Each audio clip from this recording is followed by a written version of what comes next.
In the war-torn skies over Europe and the Pacific, the sight and sound of Spitfires and Mustangs were common. These and other lightweight yet deadly aircraft regularly dominated the enemy and claimed air superiority. These veteran planes had been crafted to be small and agile. However, as the war continued, greater strength and resilience became essential.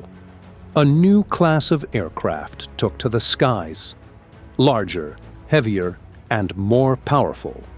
A machine that could match the speed and agility of a Spitfire while staying operational even after sustaining heavy damage. The Republic P-47 Thunderbolt. The Thunderbolt earned its name well. Built around a 2,000 horsepower Pratt & Whitney engine, it was essentially a Titan with wings. Its designer, Alexander Kartveli, chief engineer at Republic Aviation Corporation, understood that top performance required the most powerful radial engine available. Pratt & Whitney's R2800 double WASP 18-cylinder radial engine provided the necessary power.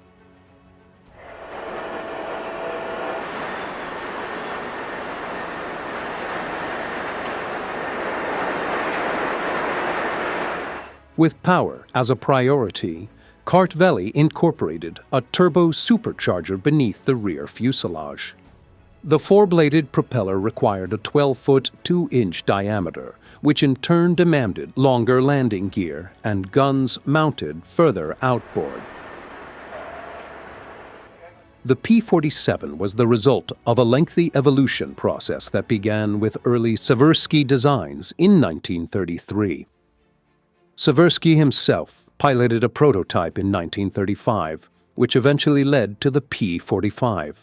By late 1939, a new design was commissioned as the XP-47. But combat reports from Europe highlighted the need for more firepower and greater horsepower. That's when Kartveli took charge. The XP-47B prototype made its first flight on May 6, 1941. After overcoming more than the usual developmental challenges, the production P-47B took to the skies in March 1942. Jackie Cochran, one of the Alexander Seversky's top pilots, continued flying for the company after it was renamed Republic Aviation. In 1937, when most Army pursuit planes struggled to exceed 200 miles per hour, Cochran set a record with a speed of 304 miles per hour at the National Air Show. With Jackie Cochran consistently winning trophies for the Seversky Corporation, the company gained widespread recognition. Seversky himself had also competed but withdrew after an accident ended his racing career. A design modification moved the engine forward by 8 inches to improve stability, resulting in the designation P-47C. By early 1943, production transitioned to the P-47D, featuring an upgraded engine, improved turbo and intercooler installation, enhanced armor, greater ammunition and weapon capacity, and a bubble canopy. Further refinements included an extended dorsal fin. Production was now accelerating, with 3 factories manufacturing P-47s, the main plant at Farmingdale, a new facility in Evansville, Indiana, and the Curtiss-Wright Company, whose aircraft were designated P-47G. Although the P-47's designers accounted for nearly everything, occasional equipment failures required creative solutions. When landing gear became stubborn on approach, pilots often used a practical and effective wing wiggle maneuver. As the P-47's popularity and success grew, so did its design enhancements. The D-series saw improvements like a universal wing capable of carrying fuel tanks, bombs, or rockets, a reinforced belly attachment for heavier payloads, and broad paddle blade propellers for better performance. In total, 12,602 of these models were produced, more than any other aircraft subtype. When the P-47s entered the fray, the Luftwaffe was inflicting significant damage across Europe. The versatile and lethal Thunderbolts were shipped to Europe in large numbers, and their success, along with that of their pilots, was quickly recognized across all combat theaters. The savage and unrelenting battles waged by the Luftwaffe against the Allies were soon met with equal force by the powerful and efficient Thunderbolts. The tide of destruction sweeping through Europe was met head-on. The first operational sortie over France occurred on April 8, 1943. While aircraft losses and mechanical issues still arose, P-47 pilots quickly adapted to their plane's toughness, speed, and firepower. With the development of extended fuel tanks, pilots took full advantage of the aircraft's increasing range, and over time, tactics were refined to exploit its superior speed.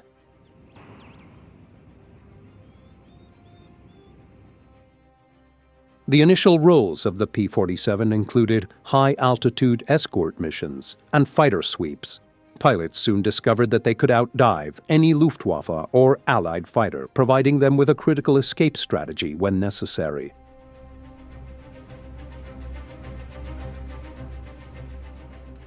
When the Thunderbolts made their European debut, radial engine single-seat fighters were still a rarity. The only other fighter operation in Europe comparable to the Thunderbolt was the German FW-190A. To avoid confusion during combat, Thunderbolt engine cowlings were painted white, and black bands were applied around the vertical and horizontal tail surfaces.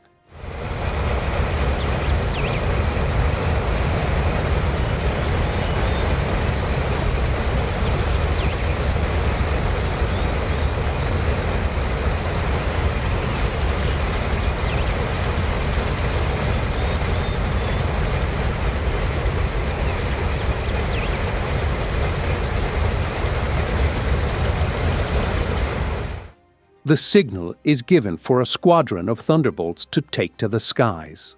What might appear to be a friendly race in peacetime takes on a much darker meaning for these pilots. A war rages in the skies over Germany, and these P-47s are in a hurry to join the fray.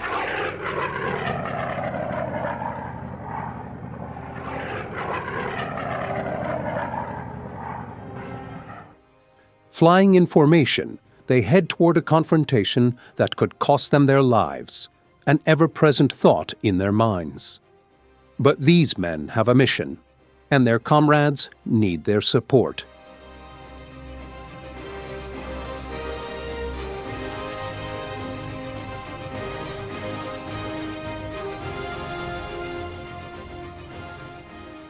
The newly arrived Thunderbolts dive into a fierce battle with the Luftwaffe. By this point in the war, the German aircraft had already taken heavy losses from British Spitfires and Hurricanes. Now, with the Americans joining the fight, the German losses in both aircraft and pilots were becoming unacceptable. The intensity of their attacks persisted, but their effectiveness was plummeting. They could no longer maintain dominance over Allied skies, and they had lost control of the skies above Germany.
The Allies were throwing everything they had at Germany, with much of the damage inflicted by the B-17.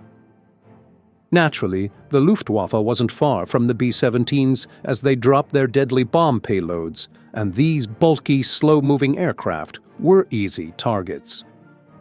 Just in time, the Thunderbolts swooped in to assist the B-17s, providing much-needed protection against the German assault.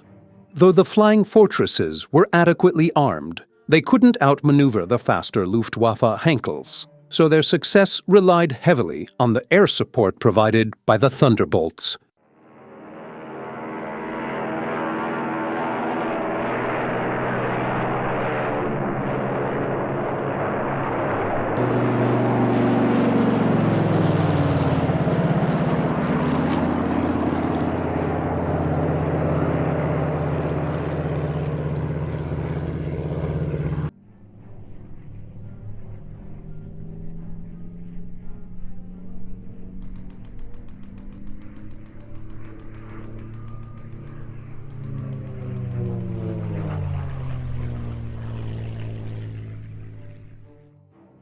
While the war raged in Europe, Allied troops in the Pacific were engaged in combat with the Japanese.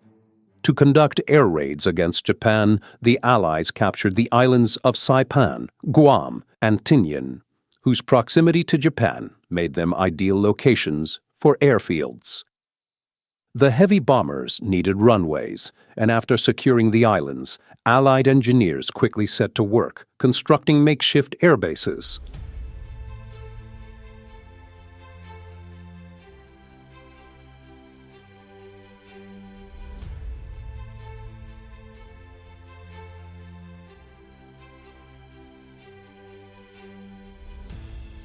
The P-47 Thunderbolts played a crucial role in escorting bombers flying from these islands, and large numbers were also assigned to carriers in the Pacific. Though the Thunderbolts weren't originally designed for carrier operations, they performed adequately.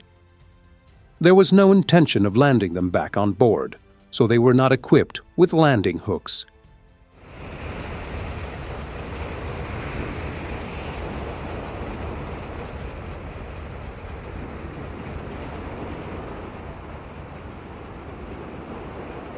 Without a runway, the P-47s were loaded onto catapults and literally shot off the sides of the carriers. Thanks to the power, staying in the air was never a problem. By the time the P-47D was developed, its engines produced up to 2,800 horsepower and could reach speeds of 433 miles per hour. Later models could hit 467 miles per hour.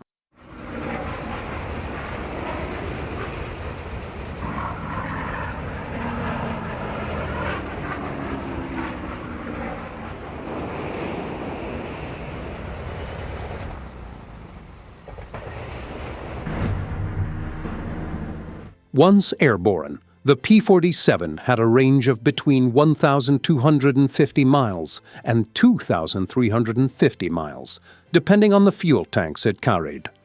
All models had a service ceiling of 42,000 feet.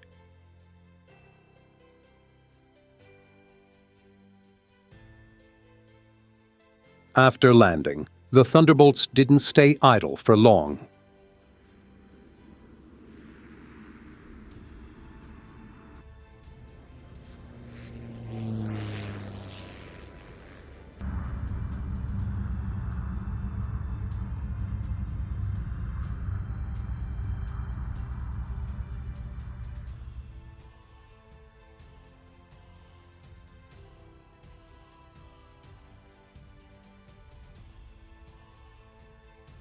In preparation for combat, ground crews ensured each plane was stocked with ammunition. As with most of the plane's design, the armament installation was practical, robustly built, and simple to service.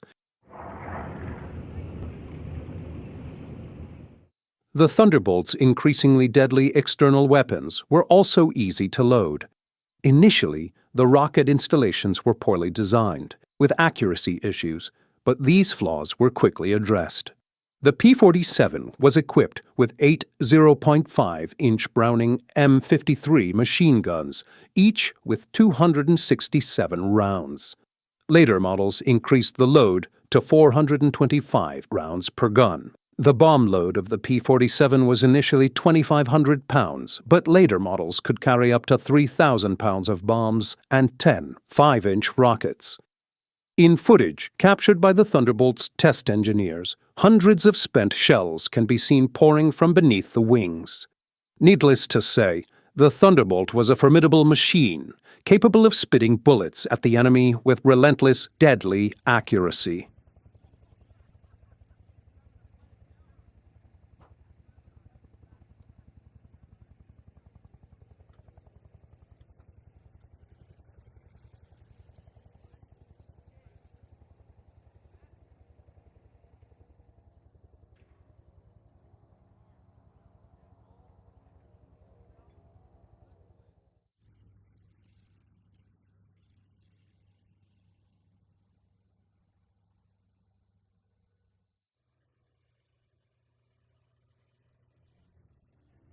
In Saipan, the P-47s became the first aircraft to use a new weapon in combat: napalm. Using external fuel tanks as containers, napalm bombs were assembled on site.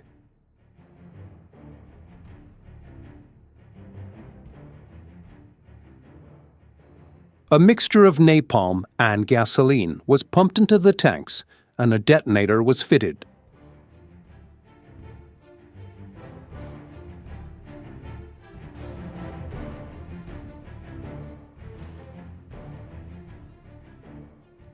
The Thunderbolts played a vital role in the Saipan, Guam, and Tinian campaigns.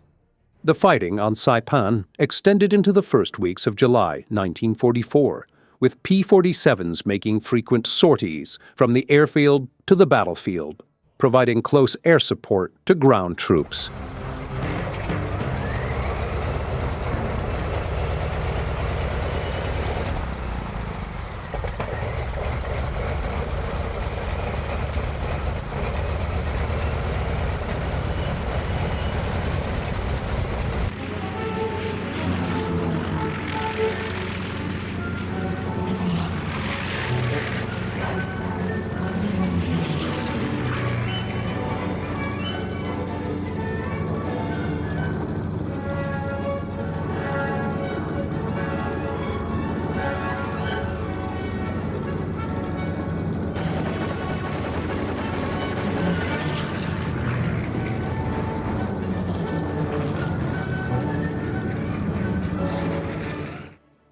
Though the Japanese soldiers on Tinian fought fiercely, they had little chance of success.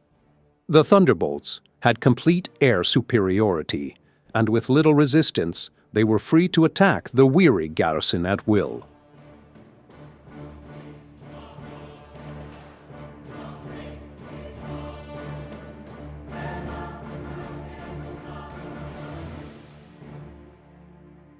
With their overwhelming numbers and firepower, the P-47s efficiently dispatched the enemy in a coordinated assault.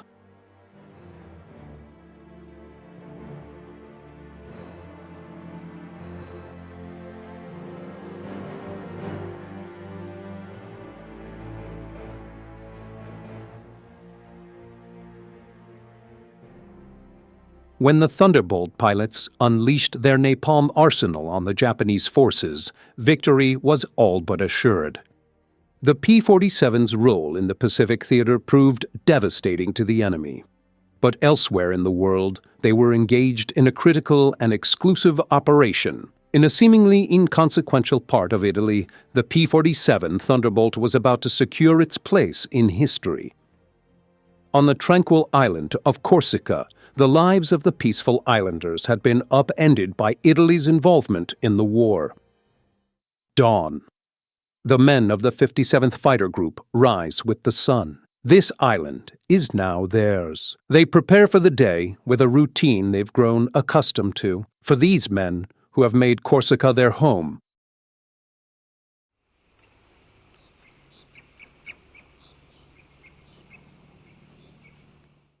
At a steady pace, they move through the early morning preparations, readying themselves for the inevitable battles ahead. For these men, today will be much like yesterday, and probably much like tomorrow.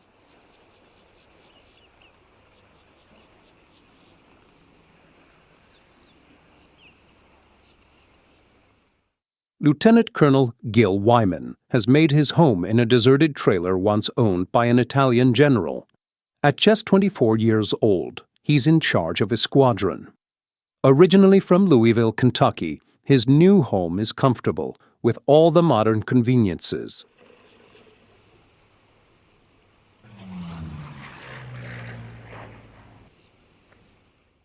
The American residents of Corsica share their space with the French. Though conversation is limited, they get along just fine. Both sides lost a man yesterday, so the flags are at half-mast. A small reminder that, as pleasant as the surroundings may be, these men are still stationed on an active Allied airbase, and the dangers are very real. The 57th Fighter Group is based at Alto Air Base, where 3 squadrons are stationed. The steel mat runway stretches 150 feet wide by 6,000 feet long. The tower's call sign is Breakneck. Group Commander Lieutenant Colonel Archie J. Knight. 65 Squadron arrives for their briefing. It's formal, brief, and to the point. The men sit on bomb crates as they receive their escape kits. These kits include enemy currency and instructions for returning behind enemy lines. The men are then informed of their target. Along the narrowest and most mountainous section of southern Italy's peninsula lies the Gustav Line, where Allied troops have been halted just behind it. The airplanners aim to use their Thunderbolts to attack behind enemy lines, weakening the German position. Their primary strategy is to cut off Germany's supply of troops, fuel, shells, and food traveling south. This operation is called Operation Strangle. Italy's railways form a complex system crucial to Germany's supply lines across the country. The planners of Operation Strangle intend to sever that lifeline.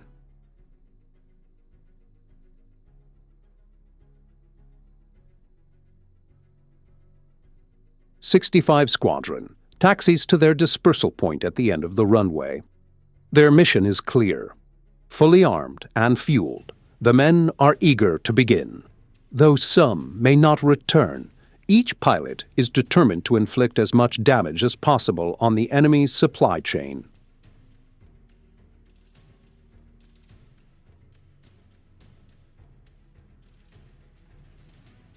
The crew chiefs meticulously prepare each plane for the mission. Clear visibility is vital, and while cleaning the canopy takes little time, it could save a pilot's life.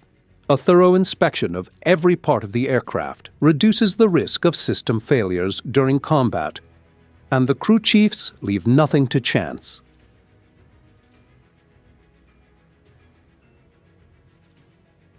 For pilots, regardless of rank, what matters now is how much combat flying they've completed. If they haven't flown many missions, they're considered beginners and are referred to as sprogs.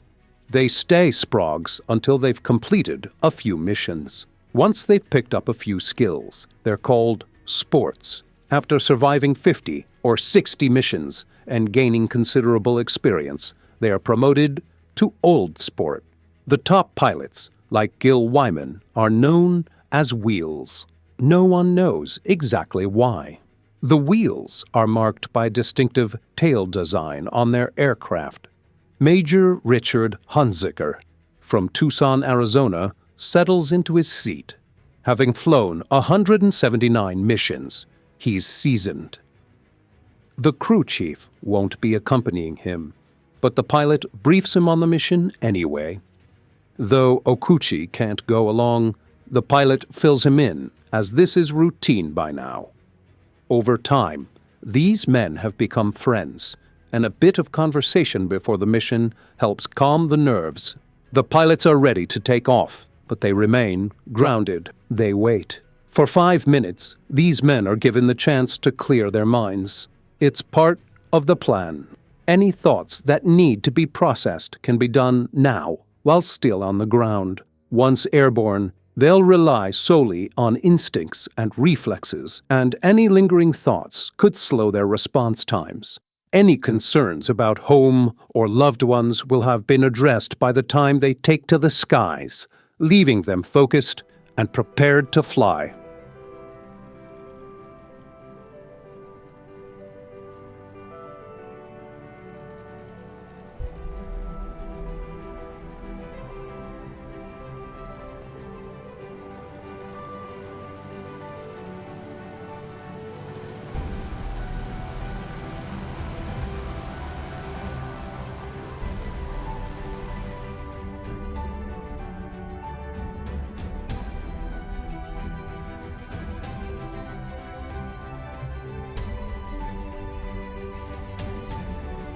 Takeoff is always challenging. The Thunderbolts are heavy planes. A fully loaded P-47D weighs between 15,000 and 17,500 pounds.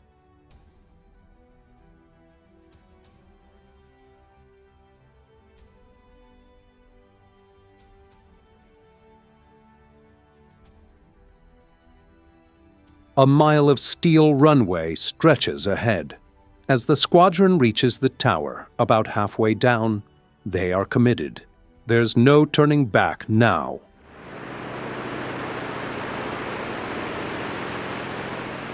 The first pair takes off, Wyman and Gustafson.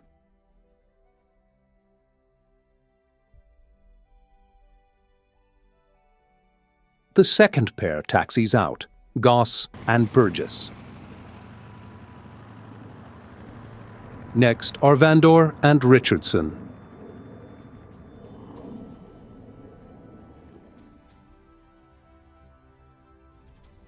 Finally, Smith and Atwood follow.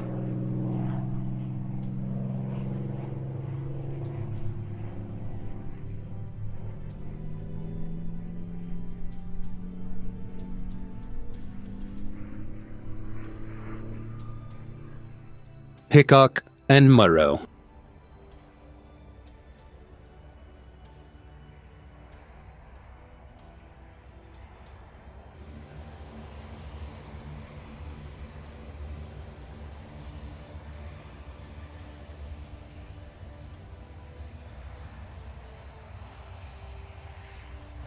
The last pair, Elwood and Hunziker.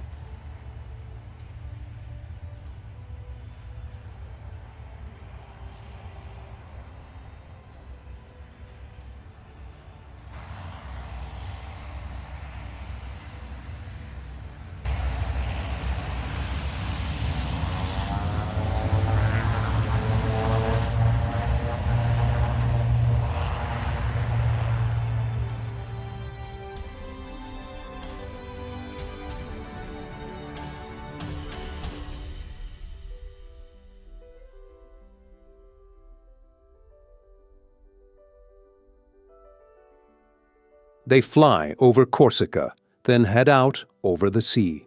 Italy lies just 60 miles to the east. After 60 miles, they are 150 miles behind the German front. The squadron moves north, towards the mountains, leaving the castle behind.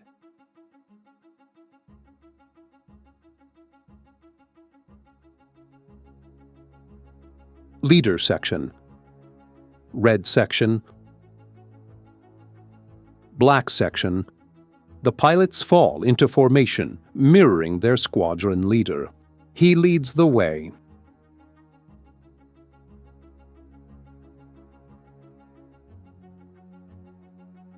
When he turns, they turn. Wingtip to wingtip. When he climbs, they climb, always maintaining tight formation.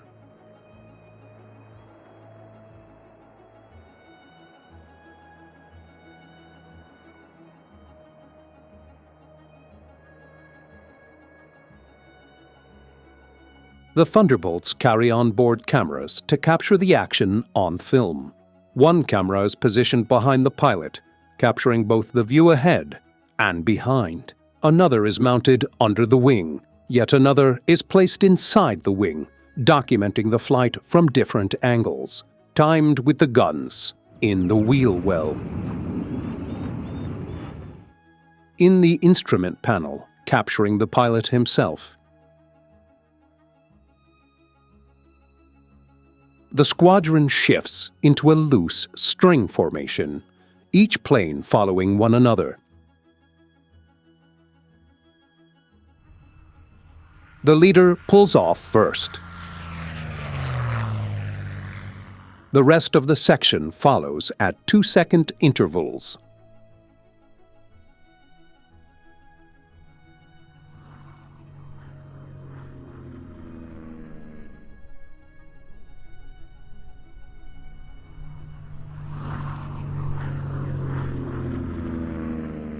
There's no bomb sight on the P-47. The pilot relies on his skill alone to drop the bombs accurately. He steers toward the bomb blasts of the planes ahead. They've already taken out a bridge.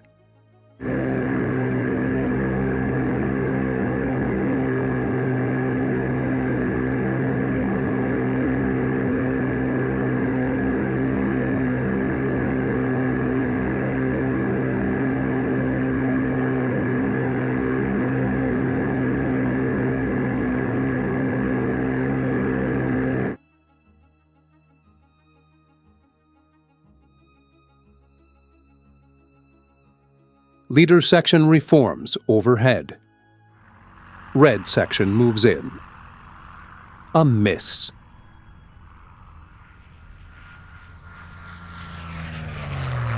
Another miss.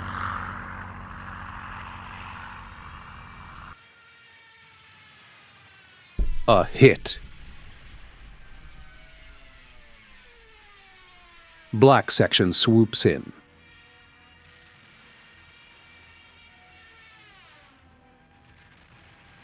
Blanket fire over the target scores another hit.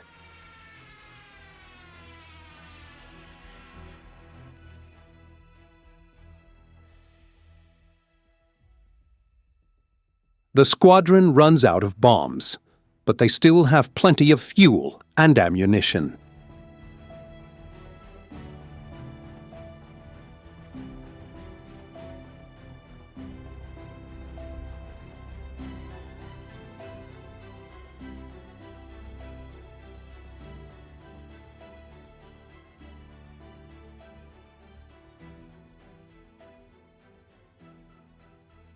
They ease down to the deck in search of the next target. The squadron locates the railway tracks, a vital enemy supply line for troops, food, shells, and fuel. Destroying this line is paramount to hindering the German war effort. They move in. Following the rivers, the P-47 pilots methodically target and obliterate every rail bridge in sight, ensuring the Germans can no longer rely on trains to move their supplies south. After tracking the rails to a train, the Thunderbolt squadron attacks. Their primary target is the engine, a swift and strategic move to halt the train's movement and make the boxcars easier targets. Next, they destroy the boxcars, likely filled with supplies.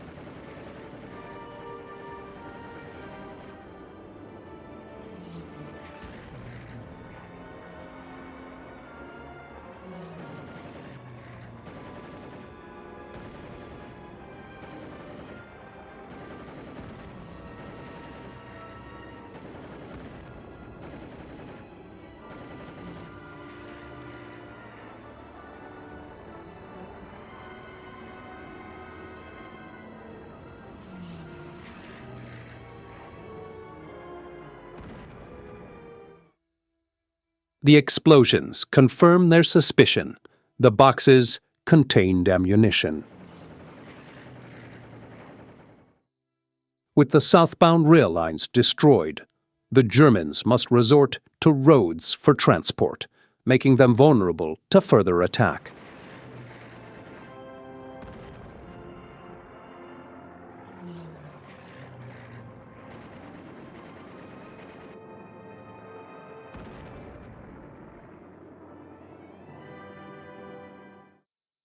However, the cost of war is evident as one Thunderbolt is shot down. The pilot is lost, and in such situations, there's little that can be done. The crews on the ground can only watch helplessly as another life is claimed in the battle for freedom. The harsh reality of war continues, as many more lives will be lost before victory is achieved.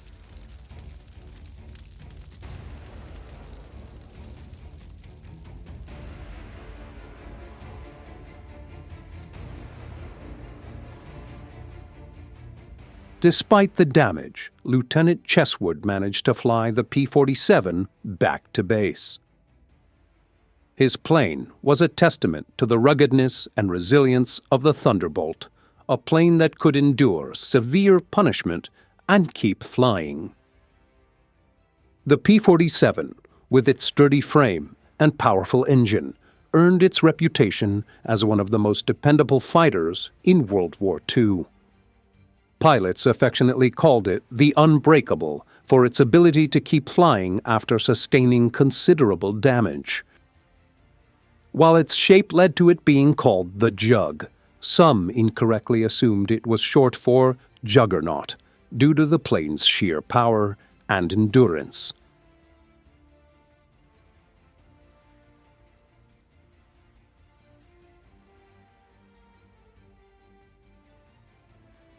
After every mission, the Thunderbolts often came back riddled with holes and damaged wings. But the P-47's ability to stay in the fight, even when battered, proved why it was a preferred choice for many combat pilots. These aircraft were vital in turning the tide of the war, whether it was supporting bomber missions, disrupting enemy supply lines, or eliminating military targets. Though the P-47's missions were perilous, its pilots trusted their aircraft to bring them back, no matter the damage it took in battle. The P-47 Thunderbolt continued service in the European and Pacific theaters proved essential to the Allied war effort. After its critical role in Operation Strangle, which crippled German and Italian supply lines, the Thunderbolt solidified its place in history as one of the most reliable and versatile aircraft of World War II. The Thunderbolt's ability to deliver consistent firepower while enduring damage without failing made it a symbol of resilience. As the war progressed, the P-47 underwent several modifications to adapt to evolving operational needs. The P-47D variant, the most widely used in Europe, was the workhorse of the Allied Air Force, while experimental versions like the XP-47E with a pressurized cockpit and XP-47F featuring a laminar flow wing explored design improvements.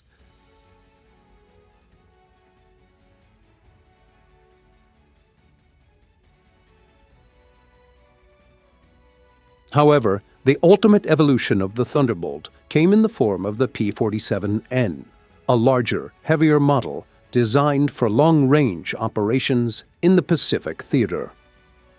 The P-47N's increased range and firepower were crucial to its success in battles across the Pacific Islands. On Corsica Alto Air Base, where the war seemed endless, the crews continued their relentless missions, striking at the heart of enemy infrastructure and ensuring that the P-47s remained a vital part of the Allied arsenal.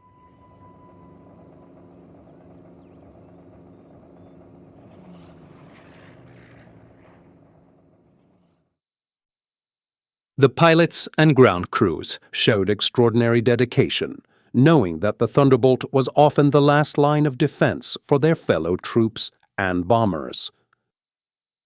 Despite the horrors of war, the P-47's unyielding performance helped maintain the Allies' air superiority throughout the conflict.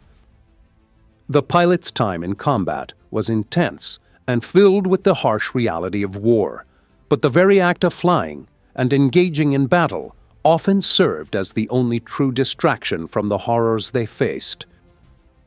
The adrenaline and focus required to carry out their missions left little room for thoughts of home or the emotional toll of the ongoing conflict.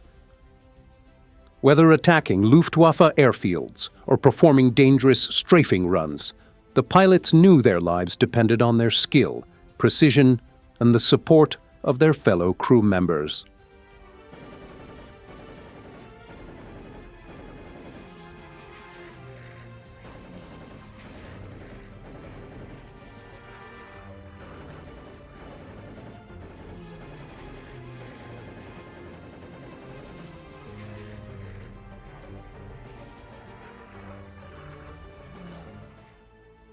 When the mission was complete and the targets neutralized, the pilots followed the disciplined procedure for landing.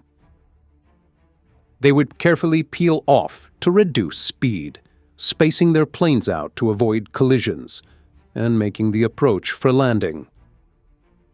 As they touched down, the ground crews anxiously waited to ensure that every pilot made it safely back. Despite the harrowing nature of the work, the operation had been a success, and the Thunderbolts had once again proven their worth, further cementing their place in history. The camaraderie between the pilots and ground crew remained strong, and their shared determination made every mission a collective effort, one that brought them all a step closer to victory.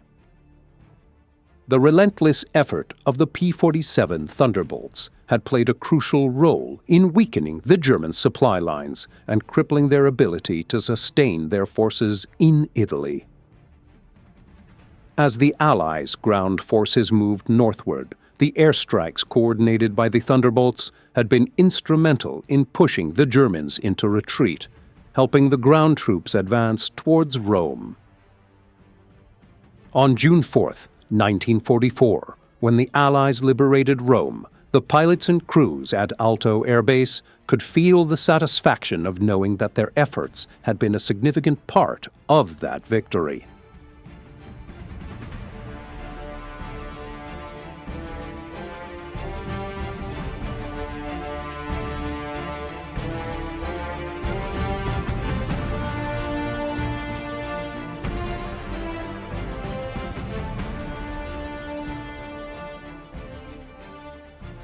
The Thunderbolt had proven itself not just as a powerful fighter, but as a symbol of resilience, tenacity, and the importance of air support in the success of a ground campaign.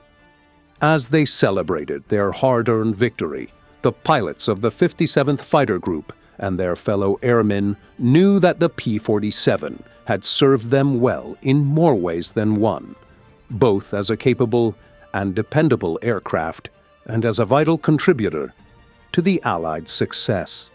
The battle had been long and difficult, but the Thunderbolts had stood strong, providing essential support and leaving a lasting mark on the course of the war.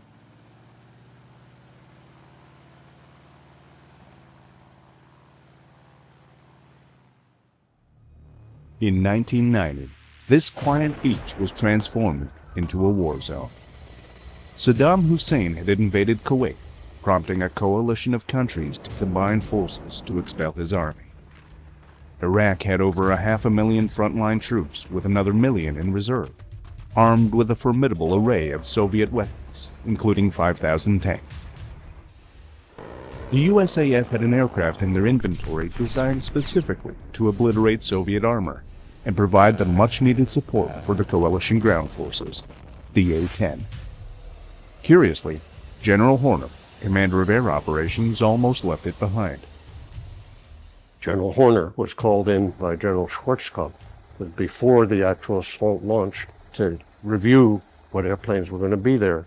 1,900 airplanes to be assigned, 0 A-10s. And Schwarzkopf looks at the list and he says, "Where's my A-10s?"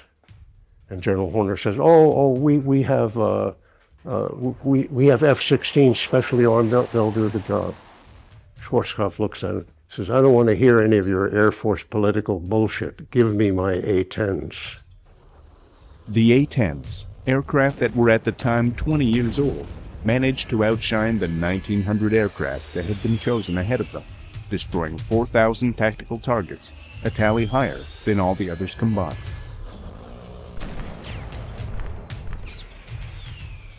With such an impressive performance, why was the USAF so reluctant to bring the Warthog to war? What was it about this tank-busting machine that repulsed them so much? To understand the mystery of the A-10, we have to look back to the origins of the USAF. In World War I and II, the Air Force had been a branch of the U.S. Army. Over time, the role of the Air Force evolved with improved technology and battlefield experience. Aircraft could provide vital aerial intelligence, drop bombs on strategic targets, and move troops and equipment. One of the Air Force's most important jobs was providing close support for troops on the ground. That is, working closely with soldiers on the battlefield and executing the difficult mission of destroying enemy forces without causing casualties to nearby friendlies. As important as this mission was to the overall success of military campaigns, it was despised by many Air Force generals of the day. From the day one, the United States Air Force going all the way back to the Army Air Corps, there has been this antipathy to the mission called close air support because it is tied to the Army or ground warfare. And it was a mission that did not fit their view of them being able to independently carry out whatever war that they wanted to and not be tied to what was going on the ground, not be tied to another service. They very early on decided that what they needed to do to get a decent budget was to emphasize that bombing could win wars. That idea, a very false notion, by the way, still runs the Air Force today. They thought they could get much more money if they built bigger and fancier airplanes like bombers, and if they put out a tremendous amount of propaganda that bombers by themselves could win wars. As much as the Air Force resented and resisted the close support mission, it was a necessary evil. Time and again, bombing alone proved ineffective at breaking the will of the people, whether it was Germany's blitz of Britain or endless bombing raids of the Allies against German targets. Allied ground forces supported by aircraft had the dirty job of taking back Europe mile by mile. Soldiers often found themselves mired in the quicksand of war, the situation shifting from minute to minute. They needed pilots tuned into the chaos of battle.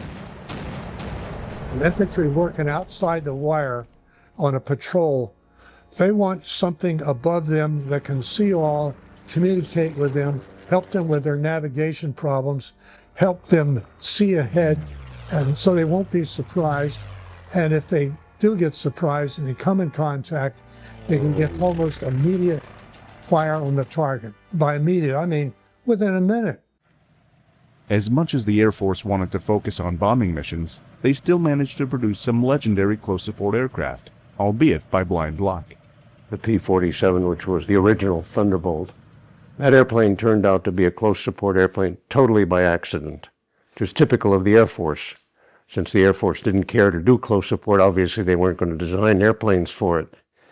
They designed the P-47 as their approach to the greatest thing in the sky, to shoot down Messerschmitts. In fact, it was not the greatest thing in the sky to shoot down Messerschmitts. It racked up a very good combat record in air-to-air combat because it had some, fabulously good pilots, which count far more than airplanes. By pure accident, it turned out it was a wonderful close support machine because it had a huge radial cast iron engine right in front of the pilot, which was like built-in armor for him from the front. could carry a big load because it was a big airplane, too big to be a good air-to-air fighter. And the engine was very survivable because it didn't have a liquid-cooled engine and radiator. So basically, rifle bullets couldn't bring it down very easily. The P-47 could come home with, 20 or 30 holes in it. And so it racked up a terrific record. Close support was not considered the most glamorous job, but it was a vital one. The pilots of the 365th Fighter Group, also known as the Hellhawks, flew their P-47 Thunderbolts in one of the most important operations of the war. It was realized in the Allied headquarters that they needed a tactical air force to support the ground troops directly during the process of the invasion of Normandy. So they needed a dedicated fleet of aircraft, both bombers, transport, and fighters, to seize control of the air and then support the ground troops. So the Hellhawks got drafted, probably not by choice, into that role. They dreamed of themselves as the high-flying pilots with a scarf streaming behind their neck, but they began to realize that they could play a crucial role on the battlefield, and they became very connected emotionally with the GIs on the ground and helping them out. The Thunderbolt's impact would last long after World War II. The aircraft's success would set the mold for all future close support missions. The importance of the P-47 and the Hellhawks and the way they use that airplane in combat is still with us today, 65 years later. Since World War II, with a few exceptions in Korea in the early days of that war, American ground troops have never fought without air superiority, without complete confidence that any aircraft they saw overhead was a friendly one. And that's a legacy of the P-47's ability to control the battlefield immediately over the front lines, where the fighting was heaviest. As the war came to the close, a new weapon emerged which changed warfare forever. The dropping of atomic bombs sealed the fate of Japan in World War II. It also seemed to solidify the position of bomber generals who believed that bombing could win wars alone. The U.S. Air Force was in a powerful position, as it was the only service capable of delivering a bomb, albeit one constructed with the Navy's oversight.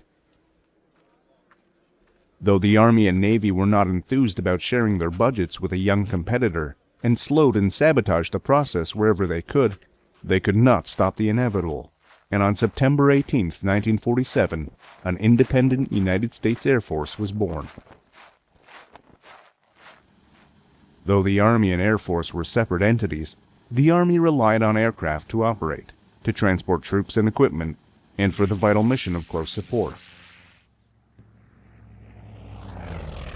In 1947, a document was hammered out between the armed services to divide up the roles and missions of their respective fleets of aircraft. The Army and the Air Force had negotiated a set of unbelievably bad agreements. I mean, bad for the taxpayer and bad for the soldier, called the Key West Agreements, by which they agreed to divvy up air assets. The Army would be in control of all helicopters, and the Air Force would be in control of all fixed-wing airplanes. And the deal was that the Air Force would not object to the Army getting very large numbers of these, would not object to them, doing armed versions of them, and in return the Air Force promised, we'll give you lots of close support. A young colonel, Avery Kay, took part in these negotiations. He was a highly decorated and respected officer, having navigated the lead B-17 in the Schweinfurt raids, a treacherous mission to cripple Germany's industrial might. Colonel Kay soon realized that navigating through the politics stemming from the inter-service rivalries was no easier.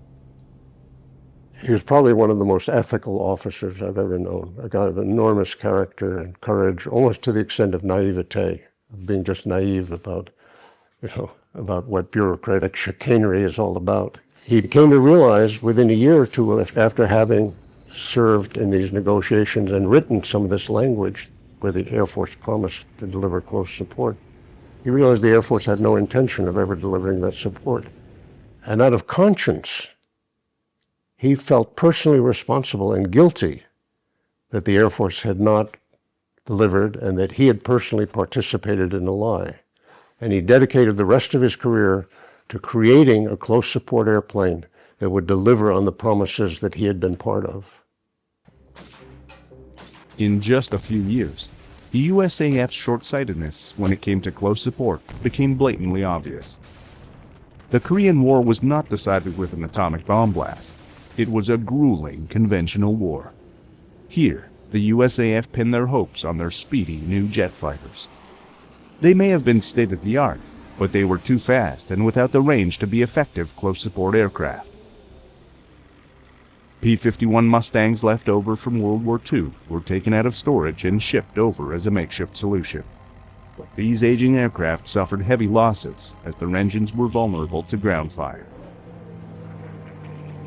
The Navy and Marines, with their A-1 Sky Raiders and F-4U Corsairs respectively, took the lion's share of the close support work, and they did so brilliantly. Close support was of the essence, particularly when troops were moving, when we were moving forward, or when the Chinese were pouring over the border and driving us back. The A-1 was in fact a wonderful workhorse, shared the virtues of the P-47, had a big rotary engine up front to protect the pilot, was very hard to shoot down, you could put lots of holes in it, and because it had been designed to pull really big loads off carriers, had a very big wing which allowed it to maneuver very well at low speed. That airplane did brilliant work, particularly in the hands of the Navy squadrons that had it. The USAF seemed blind to the lessons learned in Korea and oblivious to the idea that there might be another conventional war. In the years that followed, they continued to focus on building nuclear-armed bombers and jets in preparation for an atomic war with the Soviets. The Army realized that they might have to take the close support mission into their own hands. Chuck Myers recalls Army tests he participated in at Fort Rucker. A lot of guys in the Army, particularly on the aviation side, felt that the Navy and the Air Force were not going to provide them what they needed, which they referred to as organic air support. The only option they had was somehow try to figure out how to do it with helicopters. And that's what was going on at Fort Rucker, was experimenting with helicopters. They were reinventing our old Army Air Corps. My primary helicopter that I was using was a H-13. They had strapped 30 caliber machine guns to the rails. When hostilities boiled over in a tiny country in Southeast Asia, the USAF once again found themselves unprepared. Well, what happened in Vietnam is we went into Vietnam in the Air Force, in particular with aircraft that were not suitable for the situations that we encountered. In the skies, the USAF needed agile dogfighters capable of keeping up with Soviet-made MiGs. Instead, they had aircraft built to drop atomic bombs and fighters that lacked the basic cannon for shooting down opponents at close range. In terms of close support, they were just as ill-equipped as they had been for the Korean campaign. The USAF were forced to use ancient Navy A-1 Sky Raiders to take up the slack. In Vietnam, the great hero of the war was the A-1 again. And the A-1 by that time had been sent to the boneyard. The Navy didn't want to hear about it. And somebody in Special Forces had the sense to see, we need that airplane, and convinced Secretary McNamara to bring A-1s back out of the boneyard, refurbish them. Not surprisingly, the Air Force were less than enthusiastic about having the Sky Raider jammed down their throat by McNamara. There was nothing that was more hated in the Air Force than to pull out a Navy airplane that had reciprocating engines, no jet, cruised at about 140 miles an hour, right? I mean, this was like anathema to the Air Force. Though the Sky Raiders were an unwelcome gift from the Navy, they proved themselves again, just as they had in Korea. The A-1 was a very fine bombing platform, and we could get close to the target and be far more accurate than they could with an F-100 who had to go up, drop his bombs, and get back home quickly before he ran out of fuel. It saved probably several hundred CIA camps in the jungle that were being overrun, at night by VC and some North Vietnamese regulars. It would take ultimate damage. Bernie Fisher, who landed during the Battle of Ashaw and picked up a lad who had crashed just off the runway. He had I forget what, 20 or 30 bullet holes through that thing. While the USAF was trudging forward in Vietnam with the Skyraider, Colonel K, an advocate for close support aircraft, found himself in a new office with a clandestine mission. Colonel Avery K. He wound up in 1966 in an office, a staff office to the Chief of Staff of the Air Force at the Pentagon headquarters called Concepts and Doctrine. Concepts and Doctrine was a smokescreen. What it really was about was a term of art in the military called roles and missions. What roles and missions means is your job is to defend the Air Force budget against raids by the Army and by the Navy. At the time, the U.S. Army was in development of a costly new helicopter called the Cheyenne. It was built for the mission that the USAF detested, close support. 50% more than the Air Force's most expensive fighter, the F-4, K recognized that the Cheyenne was a threat to the Air Force's budget. He also saw an opportunity to leverage the situation to fulfill the Air Force's old promise to the Army. He realized, if the Army does this, if the Army builds this super expensive $4.5 million helicopter, they're going to want 1,000 of them at least.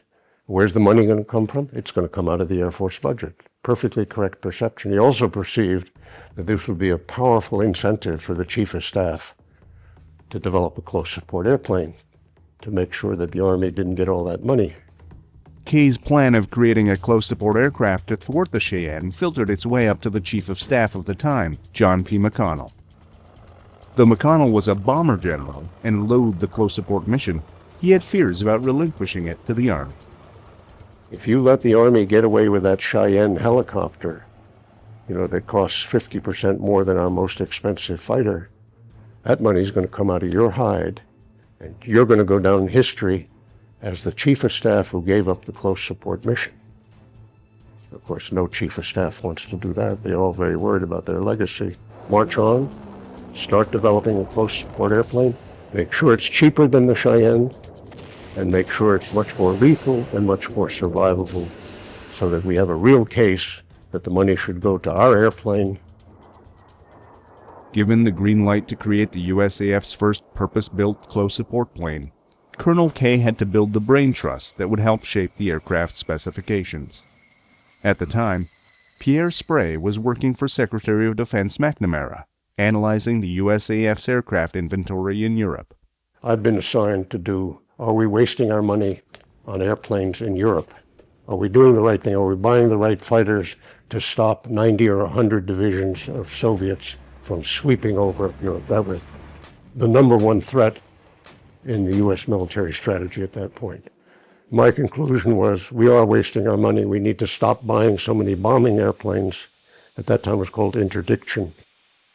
We need to focus on close support, on actually helping our defending tank troops and anti-armor and so on with airplanes that can do the job right at the point of battle. That made me public enemy number one of the Air Force instantly. Realizing he had found a like-minded maverick in Pierre Sprey, Colonel K approached him about joining his team. He says, Mr. Sprey, I've read your paper. I see that you're a big supporter of close support and you think we should be spending lots more money on it. I've been assigned through my boss, and the Chief of Staff has approved that we start a great close support airplane. He says, I'm stuck because the entire Air Force is sabotaging me because the rest of them don't want to do it, just the Chief of Staff. And we badly need help. We have no real technical people. Will you help us? There was no way in conscience that I could turn him down. It was such an absolutely correct thing to do and so badly needed. I said, I'll help you in any way I can. To help Sprey and Colonel K develop the ultimate close support aircraft, they enlisted the help of A-1 pilots fresh out of Vietnam. Their first-hand experience working with the Army would prove invaluable in creating the new aircraft, then simply known as AX. Tom Christie, who helped examine potential contenders for the AX's weaponry, recalls the passion of K's group. And so I can remember coming up to Washington, TDY, from Eglin Air Force Base, which I did quite often, and meeting with Pierre Sprey, 8 or 9 o'clock at night in the Pentagon, and I'd show up and he'd have 5 or 6 Air Force officers, that were part of this cabal.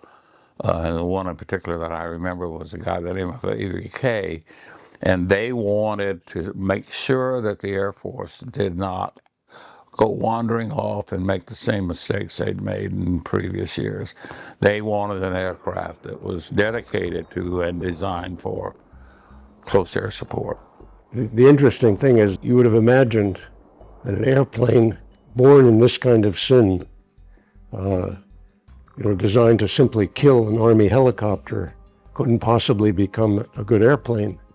But the interesting thing is, for us down in the trenches trying to shape this airplane, once we had the Chief of Staff's approval, is these were absolutely ideal circumstances for creating a really good airplane at very low cost. I mean, normally you're told include this technology, you got to include that radar, you got to include this piece of junk, make sure it's plenty expensive so that the contractors get lots of money. Whatever you do, don't make it cheaper than the last airplane. That's what really shapes airplanes today. We have the dead opposite, because our instructions were make the airplane much more lethal, much more obviously lethal than the Cheyenne helicopter, make it much cheaper, and make it much more survivable. That's exactly what you want to do for a close support airplane. So out of the political mayhem of the Pentagon budget battles, we actually had marching instructions that, the designers would kill for. Pierre Sprey, Tom Christie, and Chuck Myers all pushed for the development of America's first close support plane. In the 1970s, these renegades would bond into a group known as the Fighter Mafia.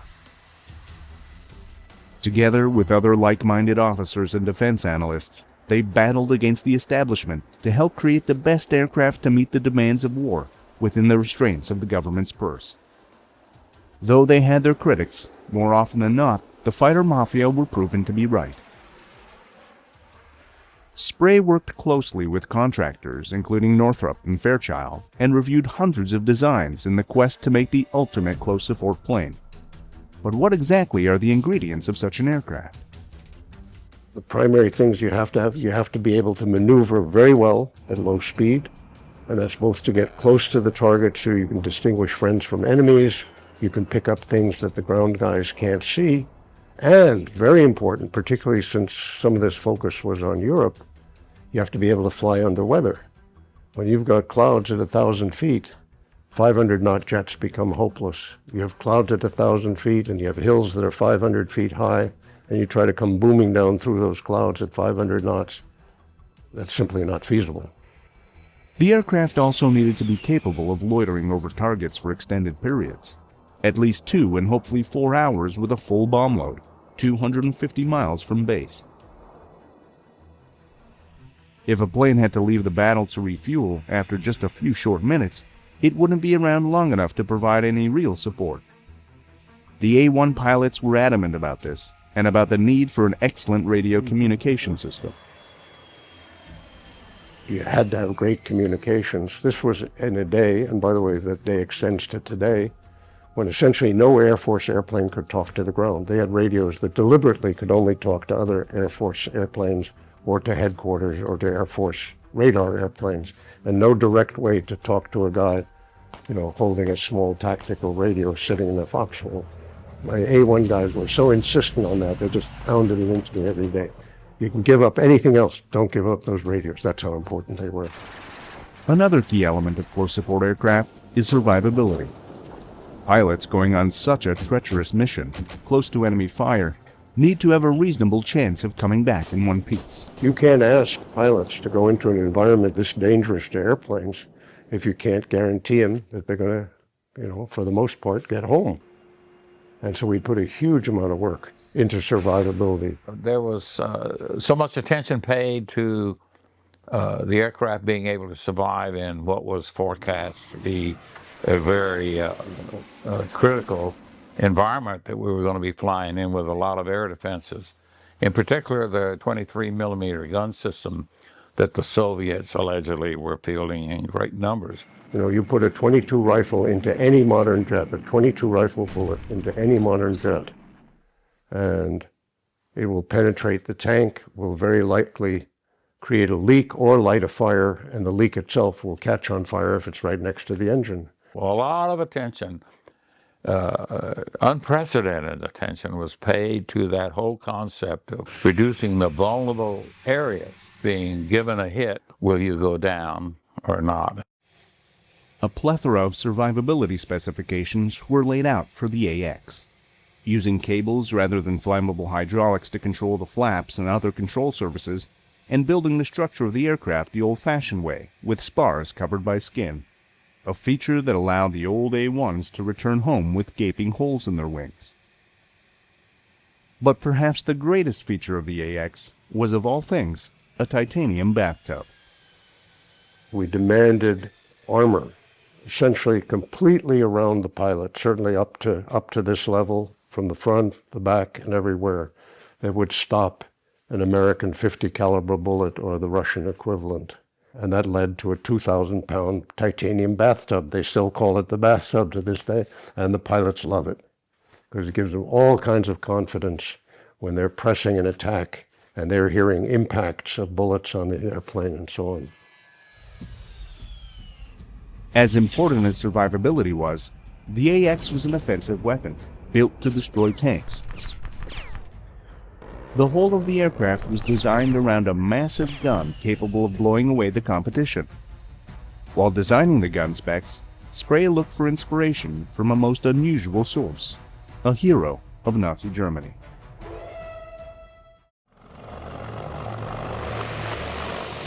In the 1960s, the U.S. Air Force had a helicopter in their crosshairs. Surprisingly, it did not belong to one of its opponents behind the Iron Curtain, but rather the U.S. Army. The costly Cheyenne helicopter, built by the Army to support its troops, was seen as a potential drain on the Air Force's own projects. To counter this rotorcraft, the Air Force began drawing up the specifications for a new close support plane known as the AX. It was an aircraft and mission the Air Force really didn't want. However, the team at the Pentagon behind the AX saw things differently. They saw supporting troops on the ground as one of the most important missions, and they set about to build what would become one of the Air Force's most lethal weapons.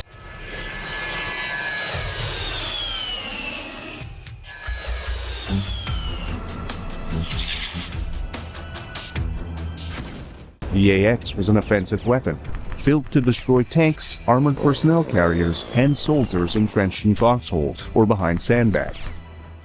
The whole of the aircraft was to be designed around a massive gun capable of blowing away the competition. While designing the gun specs, defense analyst Pierre Spray looked for an inspiration from a most unusual source, a hero of Nazi Germany. Because I was adamant that we had to do this purely from the point of view of the effectiveness demanded by combat experience, I assigned everybody on the team to read a book called Stuka Pilot by Colonel Hans Ulrich Rudel, because I had found nothing in the entire literature on close support that gave a more precise and more objective view of what close support is really about. Rudel flew an incredible 2,500 missions where he rained havoc on opposing armies, destroying an astonishing number of enemy vehicles, including 519 tanks. His tank-busting aircraft of choice was a specially modified Stuka, armed with two 37mm cannons. Spray began a worldwide search for a caliber of bullet powerful enough to pierce Soviet tank armor, while not so large as to make it unwieldy for an aircraft to fire. He found the perfect bullet in the land of fine chocolate and watches, Switzerland. Munitions manufacturer Oerlikon produced a devastating 30mm round, which penetrated with Swiss watch-like precision. Now that Spray had found his bullet, he had to figure out a way to fit 1,000 rounds worth on the AX. The massive amount of ammo was housed in a drum 3/4 the size of a Volkswagen. Of course, when we started sizing the weapon, see how big it was, a huge ammunition storage, because we wanted enough ammunition for 20 repeated passes. See, that was part of the long loiter, long endurance. It's not just hanging around, you also have to hang around and be dangerous, have weapons. Carrying so much ammo and such a powerful weapon, the AX might be best described as a flying piece of artillery. Though the 30mm shells were potent and capable of penetrating the thick Soviet armor, they wouldn't necessarily stop a tank in its tracks. At that time, a new type of bullet was in development which packed a depleted uranium punch. Depleted uranium has exactly the same properties as magnesium. When you hit with a high velocity, you actually light off the metal. The metal burns inextinguishably, just like magnesium does in a flare. This thing is so incendiary that if you just have grease, the normal grease that's in the sump under the engine, you're very likely to light the tank on fire because there's burning fragments everywhere once you've penetrated. By 1970, Spray and his team had put together all the specifications for their AX aircraft into a concept formulation package. The tremendous amount of work they did paid off. The USAF, still eager to kill the Cheyenne helicopter, approved the plans, as did Secretary of Defense McNamara and Congress. The U.S. Army with the Cheyenne and the USAF with the AX weren't the only ones fighting for a piece of the government spending pie. The Marines had a futuristic close-support aircraft of their own, the AV-8 Harrier. Chuck Myers took part in an evaluation of the three designs. The group leader turned to me and said, well, we need a plan. Who are we going to visit? Who are we going to talk to about this subject? And I said, well, I think we probably ought to start with the Marine Corps because they probably know more about the subject than anybody else. They have great interest in air support. I set up the meetings for them over at Marine Corps headquarters, and our little group went over there. And we spent a whole morning listening to Marine Corps expound on the subject. And of course, they were pushing this thing called a Harrier, which, if I could think of an airplane least appropriate for close air support, that would be it, because of its vulnerability to small arms fire. Myers soon realized the bomber generals in the USAF weren't the only ones who had antipathy for the close support mission. We all convened for lunch, and it broke up into little groups. And I remember sitting at a round table having lunch with a couple of Marines, and one of them was a colonel.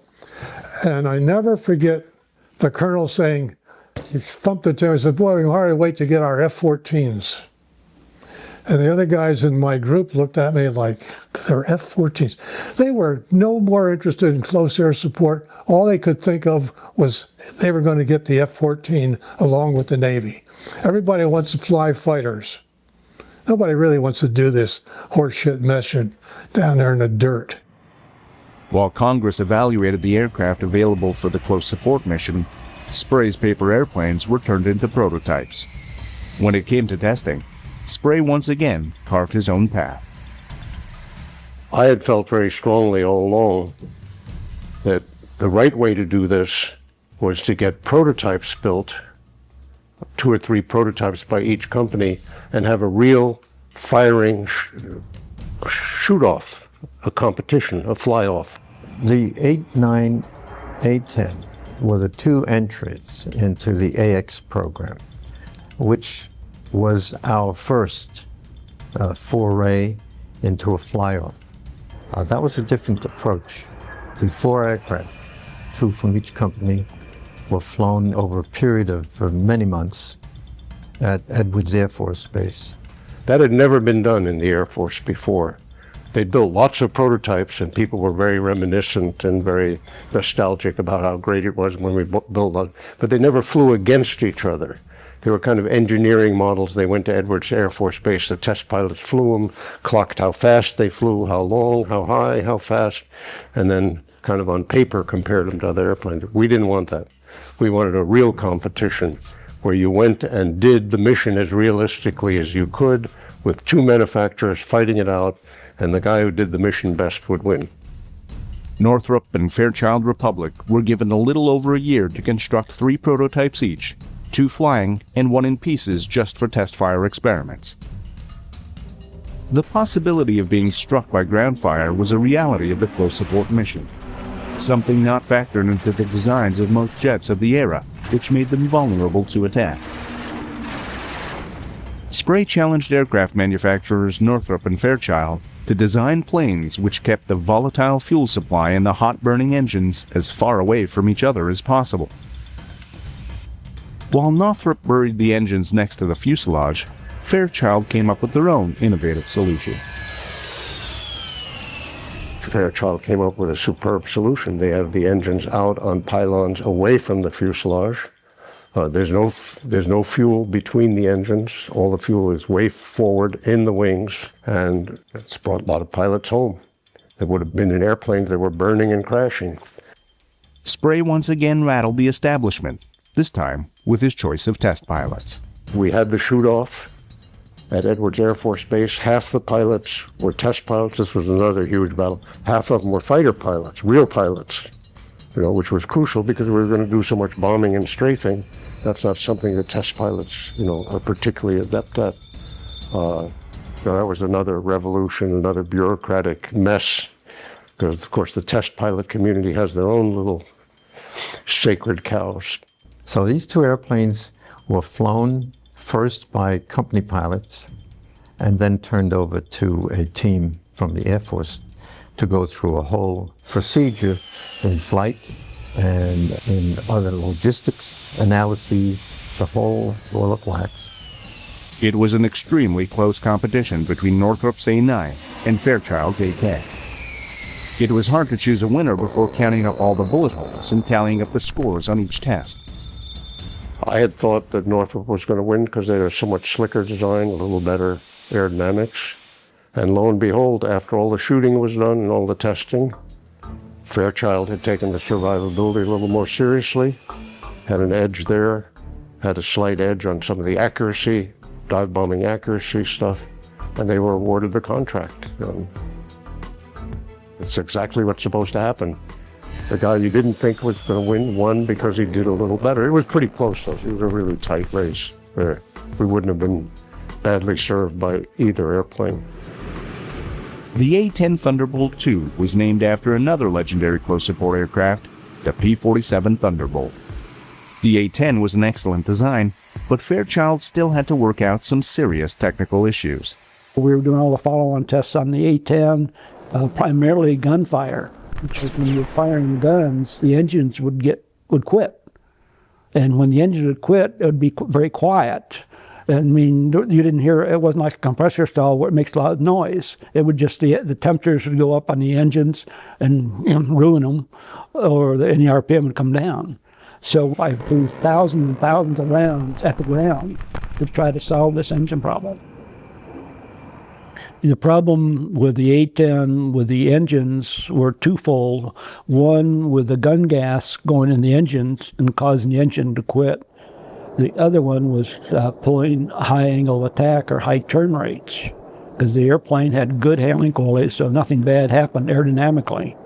But the engines couldn't stand the lack of the air. So the solution to both problems was to put continuous ignition on the trigger. So anytime you fired that, the continuous ignition came on to both engines. So if it quit, it restarted immediately. And also high angle of attack, an angle of attack. So ignition comes on at high angle of attack. The engines keep running. Well, they don't keep running. The pilot doesn't know the difference. With the A-10 selected for production, the Air Force found itself in an unpleasant situation. Their motive for supporting the A-10 was always to kill the Army's Cheyenne. In 1972, that became a reality. With the Cheyenne dead, they suddenly had a new close support plane in their hands, an aircraft they really didn't want for a mission they despised. 1972, the Cheyenne was safely dead. It had been killed. The Air Force had accomplished its mission and now started an unending series of assaults to kill the A-10. There wasn't a month that went by that some general didn't have some idea about how to kill the A-10. The Air Force felt the A-10 was primarily supporting the Army, and they really didn't want that mission. In fact, at one point in time, they were talking about to give the A-10s to the Army. But then the Air Force decided that was their mission is to fly airplanes and not the Army's mission. So that got to be a controversial thing. The Air Force said, okay, we'll support the Army. Air Force generals got together with an airplane manufacturer in Texas, Ling Technical Vought, the old Chance Vought company that had been building A-7s for Vietnam, a pretty poor bombing airplane, highly vulnerable, full of flammable hydraulics and all that. And they claimed that they had a model. They would do close support superbly. They got some congressmen to back them, along with these Air Force generals, and they actually forced us to do a fly-off of the A-7 against the then still in development A-10. So we dragged out the YA-10, the prototype, and had a little fly-off. The A-7 was so laughably worse that nobody could pretend that this was a good excuse for killing the A-10. The A-10 seemed to be equally resistant to battle damage as it was from assaults from the Air Force. Production continued, and in March of 1976, the 355th Tactical Training Wing, based at Davis-Monthan Air Force Base, Arizona, became the first unit to receive the A-10 Thunderbolt II. This did not dissuade the Air Force from continuing to do all it could to whittle production numbers. Interestingly enough, the Reagan administration comes in, and as I recall, the A-10, we had a procurement goal of 733 airplanes, something like that total. We had one more year to go. And the Reagan administration rolls in and, of course, throws money at everything the services wanted. And then Stockman, recall Mr. Stockman, who was OMB at the time, sort of said, my God, we need to take a look at all this money we're spending. You know, we're going in the whole tax cuts and all that. So he took aim on the defense budget. Stockman, the director of the Office of Management and Budget, battled with Secretary of Defense Caspar Weinberger over Reagan's bloated defense budget. A compromise was reached, which would leave A-10 production in the crosshairs. And Weinberger came back and said, hey, we got to show that we're stewards of the budget, so we need to cut some things. Lo and behold, what does the Air Force offer up? The last year of A-10 production, I think it was a smaller number. We had been up to, I think, 144 aircraft a year. And they also tried to cancel the ammo procurement. Unbelievable. They didn't get away with that. It wasn't just the Air Force brass who had misgivings about the A-10. Pilots of the day would have preferred to be flying the latest supersonic fighters, but it didn't take long for them to come around. The guys who joined the A-10 community for one reason or another, a lot of them were there as punishment tours because it wasn't a glamorous tour for anybody. But they became committed to the airplane. The more they learned about the airplane, the mission, what it takes to help guys on the ground, how demanding the mission is, because it takes an enormous order of skill. I mean, it takes a whole set of skills air-to-air pilots don't even dream of. It's a totally different world. And they became dedicated to that world. And then, actually, you know, a bunch of wars came along where they could actually exercise those skills and refine them. And what's interesting is they had the same opposition from the Air Force in the wars as we had when we were trying to produce the airplane. The A-10's first combat mission was the invasion of Panama in 1989, when the U.S. ousted Panamanian dictator Manuel Noriega. Though the aircraft faced no real resistance, it would soon have an opportunity to prove itself fully. On August 2, 1990, Saddam Hussein invaded Kuwait. There was international condemnation of the event, and the Iraqi dictator was given a hard deadline of January 15, 1991 to withdraw his army. Coalition forces built an impressive armada of weapons to push Hussein out of Kuwait, including 1,900 aircraft. Curiously, General Horner, commander of air operations, almost left the A-10 behind. General Horner was called in by General Schwarzkopf. It was before the actual assault launch, and Schwarzkopf looks at the list and he says, "Where's my A-10s?" And General Horner says, we have F-16s specially armed. They'll do the job." Schwarzkopf looks at it, says, "I don't want to hear any of your Air Force political bullshit. Give me my A-10s." General Schwarzkopf recognized the abilities of the A-10 as a tank buster in close support planes. It had been built to destroy Soviet tanks, and the Iraqis had more than 5,000 of them. He made a wise choice. The A-10 destroyed more tactical targets than all other aircraft combined. Even General Horner could not deny the A-10's excellence, at least temporarily. The A-10s did such a good job of bailing out the failures of other airplanes that the same General Horner, who had refused to deliver A-10s at the beginning of the war, said, right in the middle of his staff in the famous black hole bunker in Saudi Arabia that was commanding the whole air war, after he saw the results of the A-10s, particularly even in wiping out missile sites, mind you, which they'd never been intended to do. He said, I take back every bad thing I said about the A-10. They saved our asses. And that was heard by a whole bunch of staff members, has been widely quoted since then. Now, here's the interesting thing.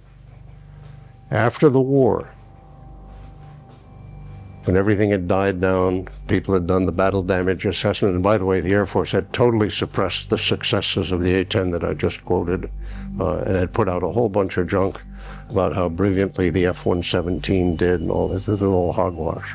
General Horner was forced by his fellow generals to renege on what he had said and joined the assaults on the A-10. You know, actually went back on what he had said about how they saved our asses. He said, no, they weren't that important. Now you ask yourself, how could a guy who had spent his career, you know, flying airplanes, he'd flown a lot of fighters, he wasn't just a bomber guy. But once he got to be a general, he was so infected by the culture around him of the other general officers. And that culture, dating again back to the 1920s, was a bomber culture. It's, you know, we bomb targets that we assign to our Air Force. We do it independently of the Army. We do it with airplanes that are very expensive because they're good for getting us a bigger budget. And that's what the Air Force is about. Though the A-10 had done excellent work against Iraqi forces, by the end of the First Gulf War, the Air Force should have had a replacement in the pipeline. Aircraft have long gestation periods, and the A-10 was based on 1970s technology. But the bomber culture that permeated the upper echelons of the Air Force made a new aircraft nearly impossible. A lot of the people in the close support community, the military reform community, in 1983 started proposing developing a far better, far more modern A-10. You know, we called it variously the Mud Fighter or the Blitz Fighter. And it was going to be smaller, hotter, much better maneuverability, better able to get close in, better able to survive, have even more lethal weapons than the A-10, and we were ambitious to make it even cheaper than the A-10. And we had designs laid out, and we briefed them all over the Pentagon, and the Air Force came down like one man to kill it. The Air Force went bonkers. When they found out that Lockheed at Marietta, there were people down there doing some work on that, they told Lockheed, either you back off this and stop all this, or you don't have a prayer's chance of competing with what was coming down the road, which was the Advanced Tactical Fighter, which became the F-22. So they stopped. To put the final nail in this new aircraft's coffin, the Air Force offered a compromise of sorts. An Air Force two-star came down and said, okay, we want to sign a peace treaty. You guys back off pushing this new aircraft, okay? You do that, and we promise we will back off retiring A-10s. Not only that, we will upgrade them. So we agreed. So they did. They took away the planned retirement, so which was to start probably in 1990-91.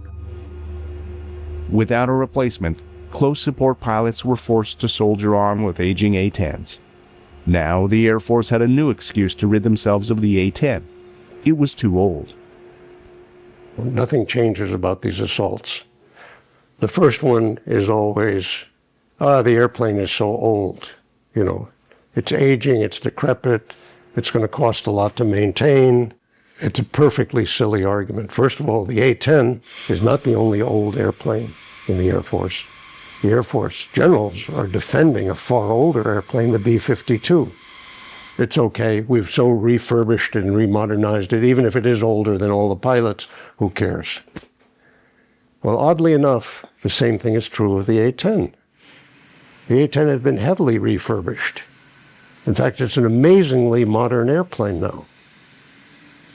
First of all, most of the fleet has been re-winged, although the Air Force is now trying to steal that money for the F-35, the re-winging money. But most of them have already been re-winged and will be good to 2040. Secondly, it's completely false that older airplanes get more expensive to maintain. The older airplanes, B-52 included, are vastly cheaper to maintain than any of the new airplanes that replace them. And they're just like old cars. If you find somebody to make the parts, you can keep a car going forever, and people who love the car do. As the airplane stands today, there's nothing that can touch it in terms of performing this mission. There's just no way. It can do all the things that the ultra high-tech systems can, like F-15s and F-18s and so on. It can do all those things just as well as they can, but it can work the other end of the spectrum down low. In lack of anything else, I would open the line and build more A-10s.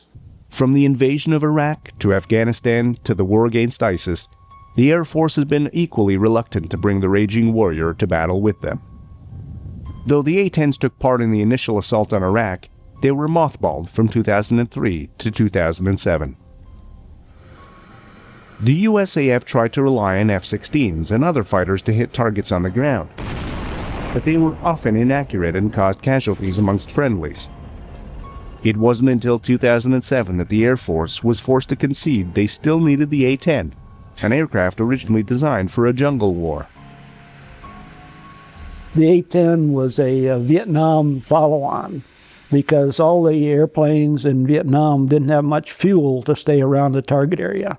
And of course, Vietnam was over, but it turns out now that the A-10 was perfect for Iraq and Afghanistan because it can loiter for long times. It's got plenty of ammo. That gun is absolutely outstanding as far as the 30 millimeter. You put the pepper on the target and the first dozen bullets go there. No question. That's where they go. Like the USAF, the Russian Air Force has a dedicated ground support aircraft of their own, the Sukhoi Su-25, an aircraft with an uncanny resemblance to Northrop's A-9. Introduced in 1981, it is still in production, and with multiple upgrades it continues to support Russian troops and the troops of buyers from around the world. The Russian Air Force does not seem to have the same hang-ups about close support as the USAF, and in 2015, the Su-25 was brought into Syria to combat ISIS.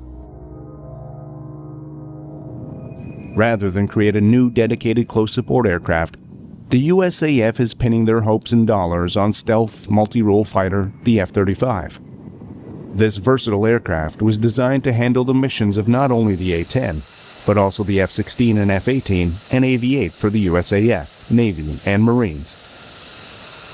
Critics of the A-10 label it a single-purpose aircraft, but could a jack-of-all-trades master any of these missions?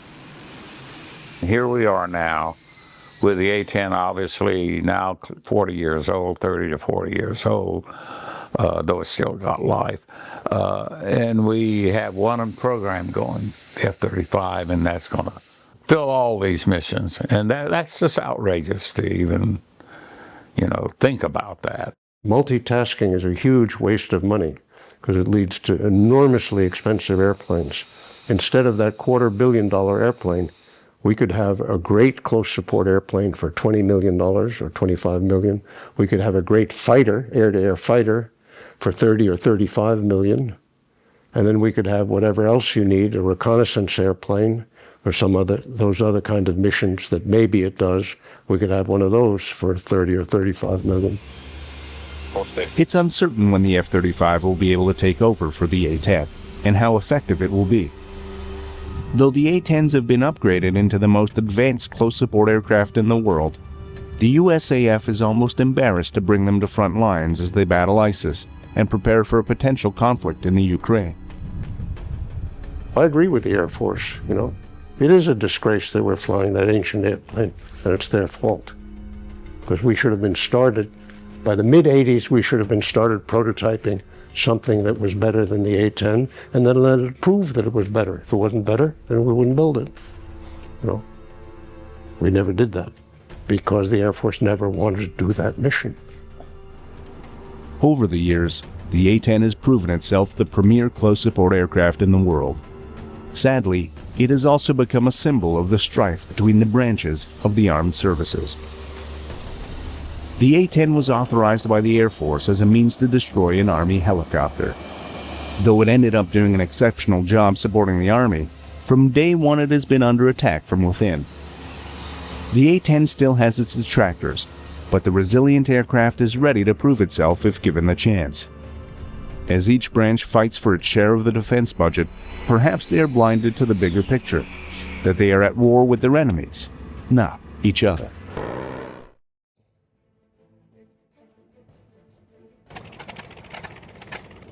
The P-47 Thunderbolt earned its reputation as a rugged workhorse of the United States Army Air Force in World War II, striking down close to 4,000 enemy aircraft on more than 700,000 sorties. The success of this aircraft would solidify the status of Republic Aviation as a leader in aircraft manufacture and design, and ignite the career of its chief engineer, Alexander Kartveli. Kartveli, whose genius helped create the P-47, would shape a generation of ever more advanced aircraft, from the F-84 Thunderjet to the F-105 Thunderchief to the A-10 Thunderbolt II. Dr. Robert Sanator, a protege of Kartveli, was witness to this golden age at Republic as he worked his way up from designer to company president. In an exclusive interview, Dr. Sanator pays homage to the legacy of Alexander Kartveli and the aircraft he conceived for Republic.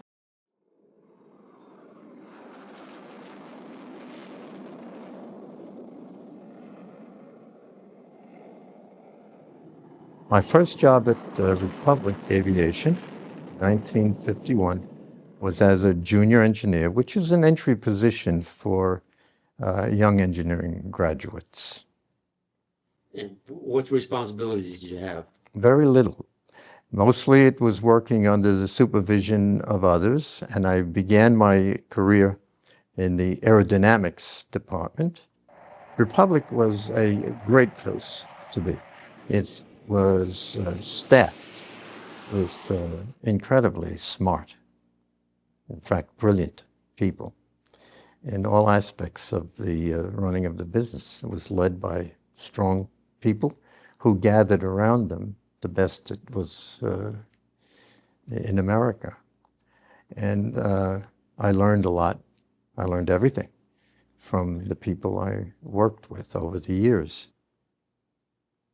I should say this, that at the time period of when I started there, it was filled with opportunity. It is different than today. There were many aviation companies in existence, and each of them had many projects. When I went to Republic in 1951, there were 6 active aircraft programs in B. So a person had the opportunity to learn a lot about the different airplanes, to participate, and to really do engineering or whatever kind of work you wanted to do. There were many, many opportunities. I worked on every one of those airplanes in the first year that I was there, from the XF-91 to the straight-wing F-84s, to the F-105, to the XF-103, and the swept-wing versions of the F-84. I count them as about 6 programs that were moving simultaneously. There is no such thing that I know of today, and there certainly aren't very many aircraft companies around in the U.S. today. So in my own case, within being there about 6 months, I was asked to, of all things, to go and get some wind tunnel testing done down at what was then NACA, is now NASA in Langley Field, in their 7 by 10 foot tunnel of what became the XF-84H, which was a turboprop F-84. And there were some things that we needed to learn about how to fly that airplane, so to get its aerodynamic characteristics. And I was given that opportunity to work with the NASA NACA engineers, do the testing, collect all the data, and analyze what kind of flying qualities this machine would have.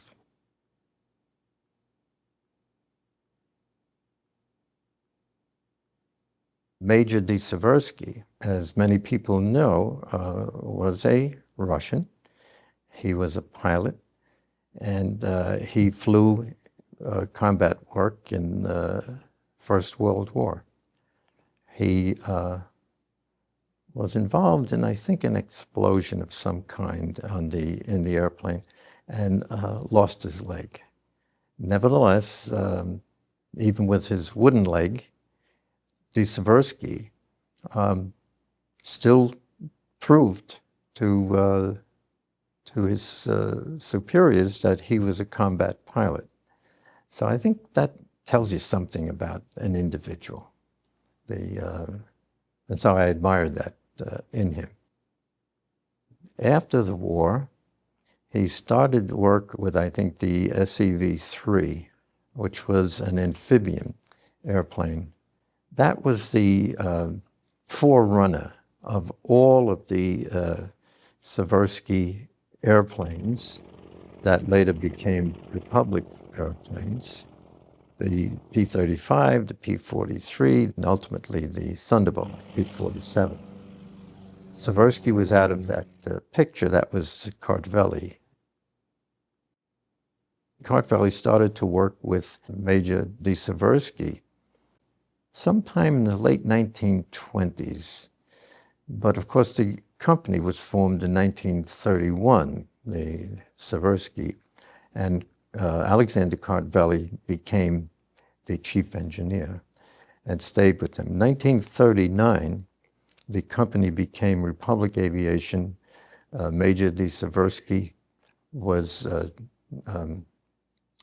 taken out of his position because of financial problems. And we moved on from there with the different derivatives of those airplanes up to the Thunderbolt, P-47, which was led, that one and many other aircraft, by Alexander Kartveli. What I can tell you about Mr. Kartveli is that he had a very good technical background.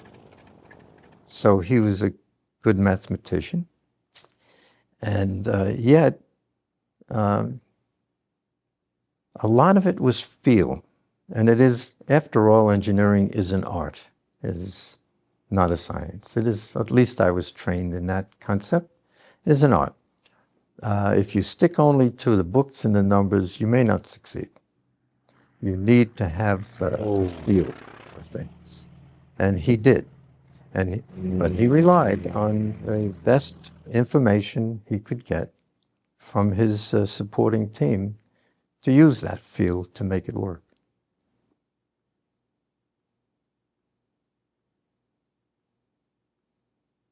Some of the things I remember hearing about from Mr. Kartveli were when the P-47 was put into service. It was clearly much bigger than the kind of aircraft that were flying there, such as Spitfire. But it had certain characteristics that were very good.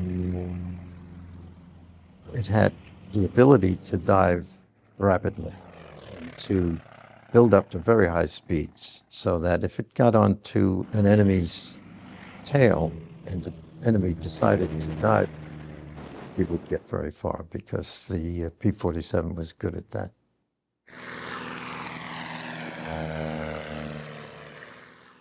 At Republic, right after the Second World War, there were a couple of directions that were being laid down.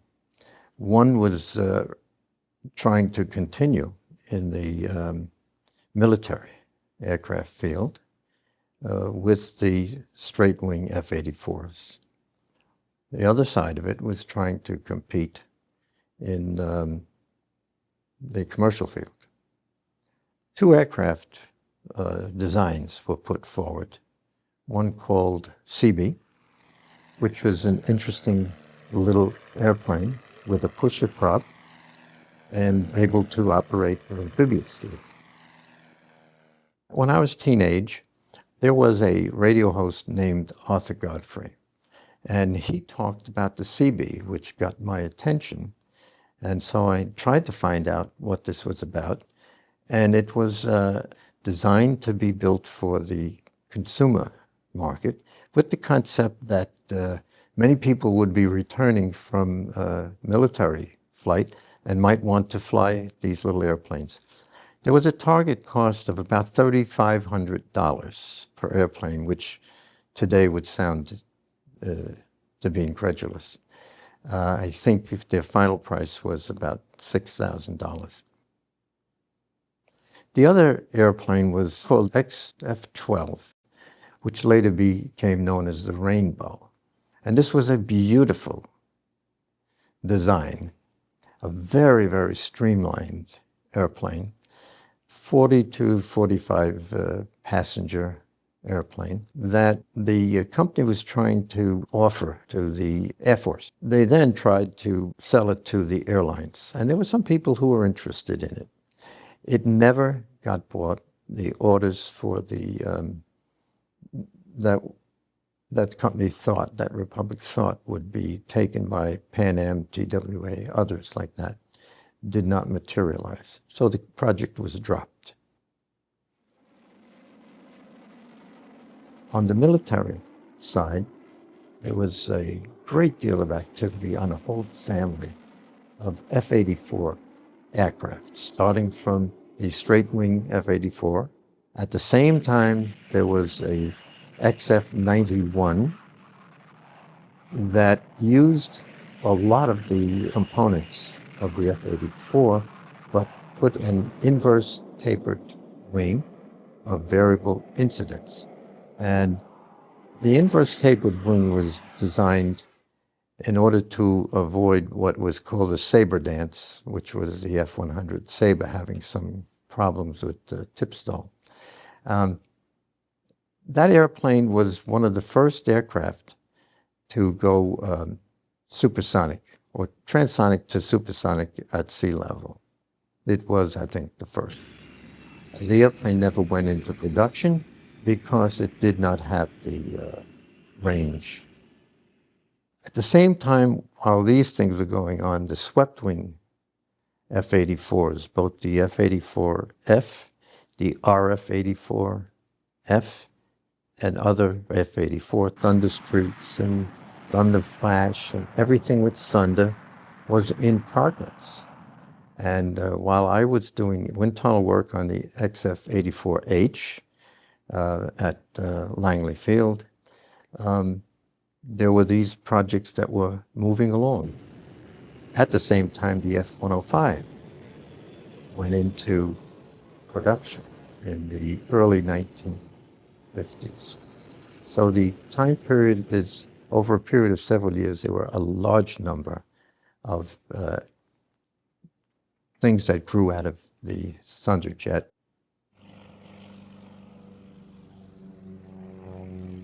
It was amazing to me how from the P-47, the company under the direction of Alexander Kartveli was able to make such a rapid move into jet aircraft.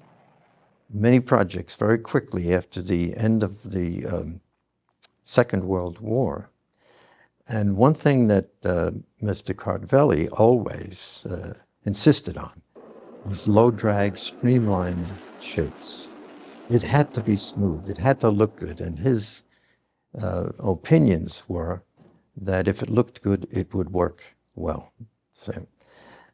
So they went from the Thunderbolt P-47 to a whole series of aircraft with the prefix Thunder, the XF-103. Now this was a extremely novel concept. It was an interceptor that would fly at speeds in excess of Mach number 3.5. And it was a single place with a chin inlet for hypersonic speeds.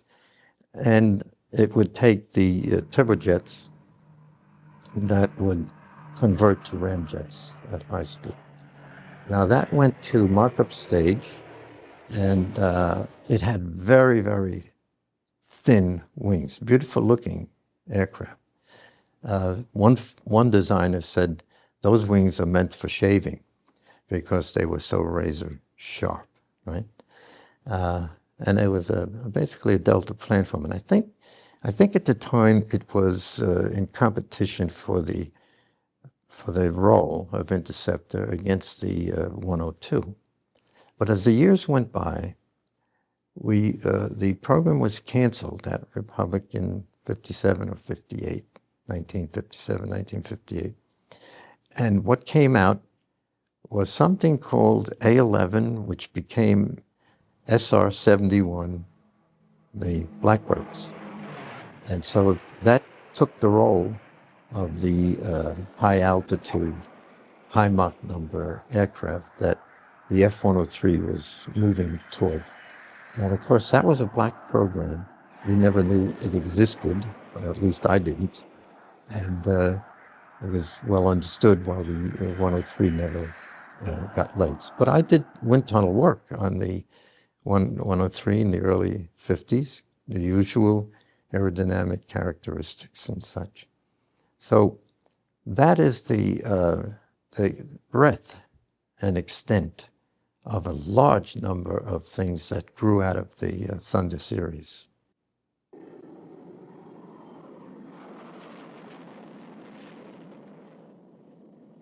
The F-105 was, as you guess, was initially started out to be a nuclear weapon carrier. And there was initially, in the early F-105s, a large bomb bay that was built into the airplane to carry what we used to refer to in our engineering language as a special store. A special store was a nuclear-tipped piece of ordnance. It was then determined somewhere along the line that this, of course, we never used it. Hope we never had to. And it was determined that really the F-105 would not be required to do its initial mission, which was carrying the nuclear store internally. So it then got converted into a ground attack airplane. And that large area that was in the bomb bay, which was called by many of our people the ballroom, because it was a big area, got utilized for other equipment. And the airplane went through a whole family of changes, from the initial A's to the B's to the D's to the F's and ultimately F conversion into G's, the Wild Weasel. And there were a total of 833 F-105s that were built by Republic. Superb design, great airplane. It got a reputation for requiring long runways because of relatively low power. But when the J-75s, particularly the Dash 19 engine, became available, a lot of that disappeared. But it had still the reputation, and so got the moniker of Thud.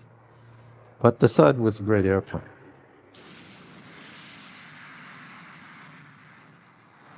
I told you before about Kartveli's feeling about smoothness, sunniness, streamlined shapes. And it was true. Things worked. And Republic made some very fast airplanes. And I'll tell you two things. One, during the F-105 program, Richard Whitcomb of NACA had developed what he called transonic area rule. And the F-105 required, in order to satisfy the rule and make it go through the transonic speed zone more easily, what's known as a Coke bottle shape. Well, when Mr. Kartveli heard of that, he would have none of it. But he says, we are not putting Coke bottles on my F-105. But turned out that when he saw the test data, changed his mind and allowed the Coke bottling to take place, although not totally as much as Richard Whitcomb suggested, but enough to do what it had to do. So he was able to step back from his beliefs when the facts proved them. And I think that's very important when you work with people. Your next in line are allowed to be heard, and they're not afraid to be heard, and they know that if they're right, sooner or later, it will come to pass.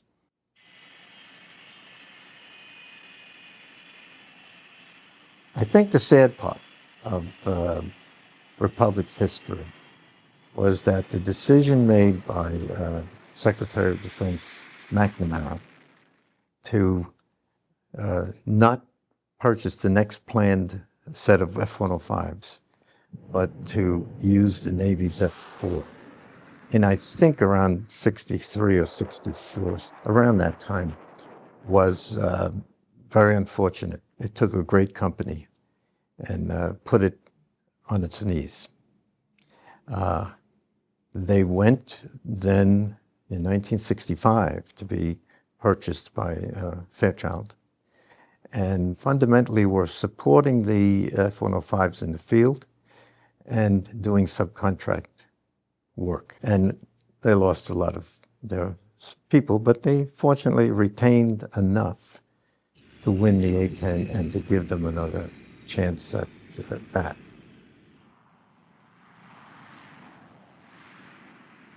The TFX competition, which became the F-111, we were in that.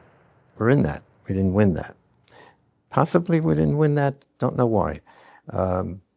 Maybe the concept was that the F-105 was going to phase out, and then what were we going to do? So there were those years that the company just hung on, and then was successful in getting another chance at the A-10. I found that like many things in life, the object that wins the competition is not necessarily the best designed or the logical winner. Mm-hmm. There are other aspects of the competition. Yes. Political being not the least of them. Oh, yes. And I think if we were to talk about what causes an airplane to succeed with its customers or potential customers as opposed not to, as you point out, there are many reasons, not necessarily which is the best design. And some of those reasons might be the ability or ability of management to actually pull the job off. That's an important assessment factor. And it may well be political. There are all these things that come into it. Our own belief at Republic during the F-15 program, and it's just our opinion. We don't know this to be a fact, but we had been told that we had a very good F-15 proposal for its design work, and I think the competition was running between Republic and General Dynamics. That's my recollection of that. And almost apparently out of nowhere, in the final phases of this McDonnell Douglas engine. And they had a fine airplane, but so did we. And we believed at the time that the superior strength as perceived by the Air Force or the Pentagon of the McDonnell Douglas Corporation and its ability to manage the program was the reason that they were selected.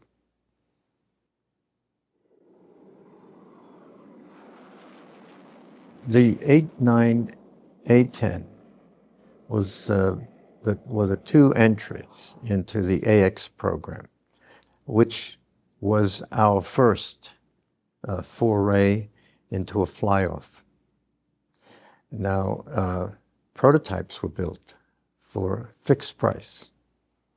I think Republic charged something like $40 million, but used a lot more than that to field two prototype A-10s. And similarly, Northrop fielded two A-9s. The first flight of our A-10 was in 16 months.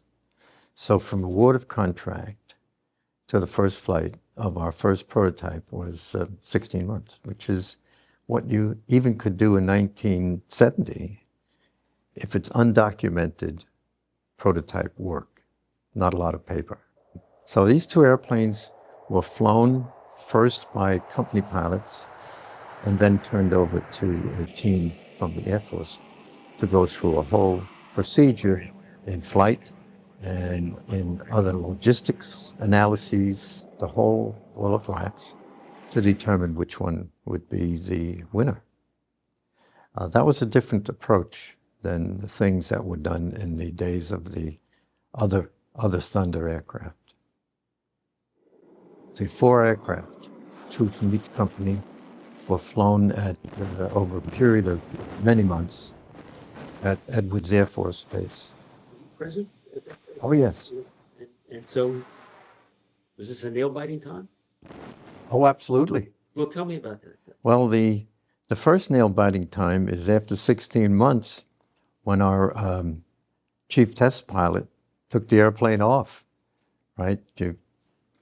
Sam Nelson was the pilot, and he had done simulator work. I went with Sam to Moffett Field in California, where they had a large mobile simulator where we put the characteristics of our A-10 in there, and he got practice in flying the airplane by the simulator. Well, I took it off, and that was a gear down test. We did not collapse or retract the gear during that test, and seemed to behave the way, at least in those low-speed flights, the way we intended to. So that, I think, is the first nail-biter. Oh, first flights are like that, you know. Right. Will it fly? Yeah. And we had an incident as the testing went on. We had 2 prototypes, right? And one of the young captains, fine man, always liked him, he landed one of our prototypes in a controlled crash. In other words, I think that he accepted the blame for judgment, and I think he blew out the tires, right? When you blow out the tires on an airplane, bad things happen, and you do some damage. But we had some really good engineers who went out and fixed that airplane, and it was back in the air in a matter of maybe weeks. See, I know that the young captain that flew it got out of the airplane and threw his helmet on the ground. He was so upset of what happened that put us at a potential disadvantage, you know. But it's kind of people that work for the Air Force, kind of people that we had that let's just go fix it and go on from here. For a while, I was preliminary design manager, and I was responsible for leading our engineers and manufacturing people in design of our airplane. and it's pretty ugly. And Mr. Kartveli, the biggest part about it that he really was unhappy was the wing selection in terms of its thickness and camber. And that was selected in order to meet a low-speed maneuvering requirement, a sustained maneuvering requirement at about 150 knots. So Mr. Kartveli, of course, had been working up in high Mach numbers. Speed was everything. So we had many debates, he and I, about thin wing, thick wing, and all that. We never really resolved it. However, when the contract was awarded to the Republic over Northrop, hopefully that means we had a superior airplane in all things considered, and it met the requirements, but it was designed to meet the requirements. He came to me and he said, "Monsieur le Sénateur, you were right." I mean, I will never, ever forget that. What would you say his legacy is, by any chance? What would you say? Well, the legacy that Mr. Kartveli would be responsible for is the entire family of aircraft, and it's substantial. Many different kinds of airplanes, developing from the technology of the 20s and the 30s right up until the 70s. And to a historian or someone who visits the museums and looks up the aircraft, his fingerprints are all over them. Republic's airplanes have been used in many different ways. Mr. Kartveli's designs from the P-47 Thunderbolt and the Thunder series right up to Thunderbolt II have a linkage.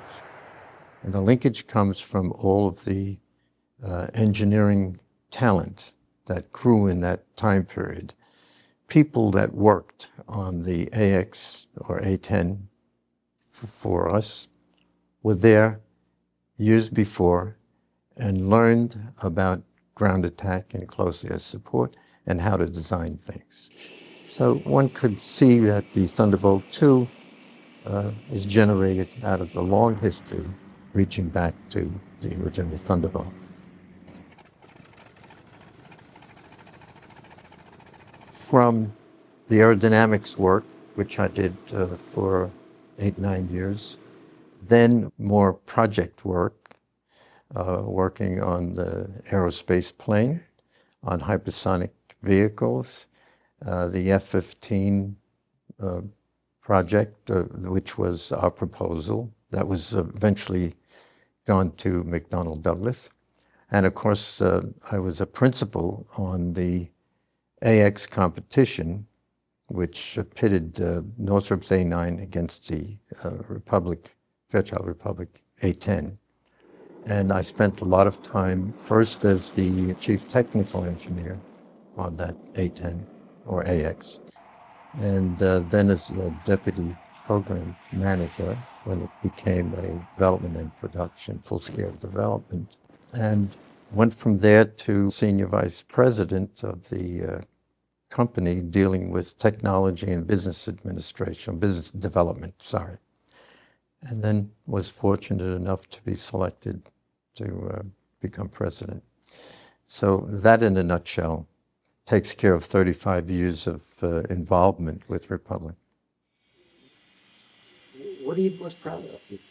I think the things that stay in my mind, the one thing that stays in my mind is the A-10 program, because that was bringing the company back from the grave.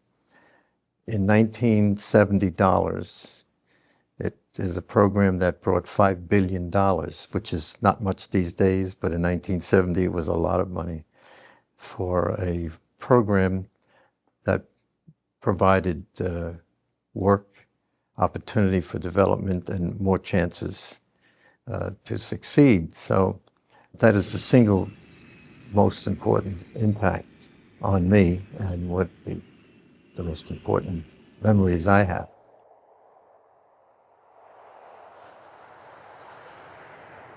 Summing up, I would say that the story of Republic Aviation is a great story, and that it covered the waterfront.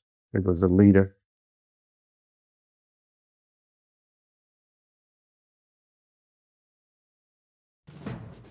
She was a former beautician who left the hair business for the air business. She was the first woman to win the Los Angeles to Cleveland Bendix race, and the first person, male or female, to fly the route nonstop. When the Germans invaded Poland, she asked First Lady Eleanor Roosevelt to help her get permission to train women to fly combat support. In 1943, she established the Women Air Force Service Pilots, the WASPs, to ferry aircraft from the United States to the front. After the war, she set a new speed record for propeller-driven craft, and in 1953 became the first woman to break the sound barrier. In 1964, she capped her career by setting one last record, taking the F-104 Starfighter to 1,429 miles an hour. She was Jackie Cochran, and she is a legend of air power. No one knows exactly when Jackie Cochran was born or even where. But in 1906, give or take a year, the woman who would become one of the greatest female aviators of the 20th century was born Bessie Mae Pittman somewhere in Florida. She was raised by foster parents, and though she didn't have shoes until she was 8 years old, she seemed instilled with a belief in her own destiny. She, in many ways during that time, invented a life for herself. She would spend a lot of time alone. She would spend a lot of time dreaming about what she was going to do. She learned how to style hair, and by the time she was 16, was something of an expert at the emerging technology of the permanent wave. She moved around a lot, and when time and space didn't put enough distance between her and her upbringing, she picked a new name out of the phone book, Cochran. When she felt like she had exhausted her potential in Florida, she packed up her bags and went to New York City, where she got a job at a very high-end salon called Antoine's. And it was there that she really began to expand her horizons by meeting a variety of wealthy people, people whose lives were dramatically different than anything she had known before. She arrived in New York in 1929, just in time for the stock market crash. No matter, it was the big city, and she was part of a world she had barely imagined. And the unemployed in the street did little to dampen her enthusiasm. She became such a favorite of many of the society ladies that they would ask her to travel with them to Miami when they wintered over. And so she would travel to Miami with them and do their hair down there, and frequently she was invited to dinners and parties. A real-life Cinderella, Cochran met her prince at one of those parties, Floyd Odlum.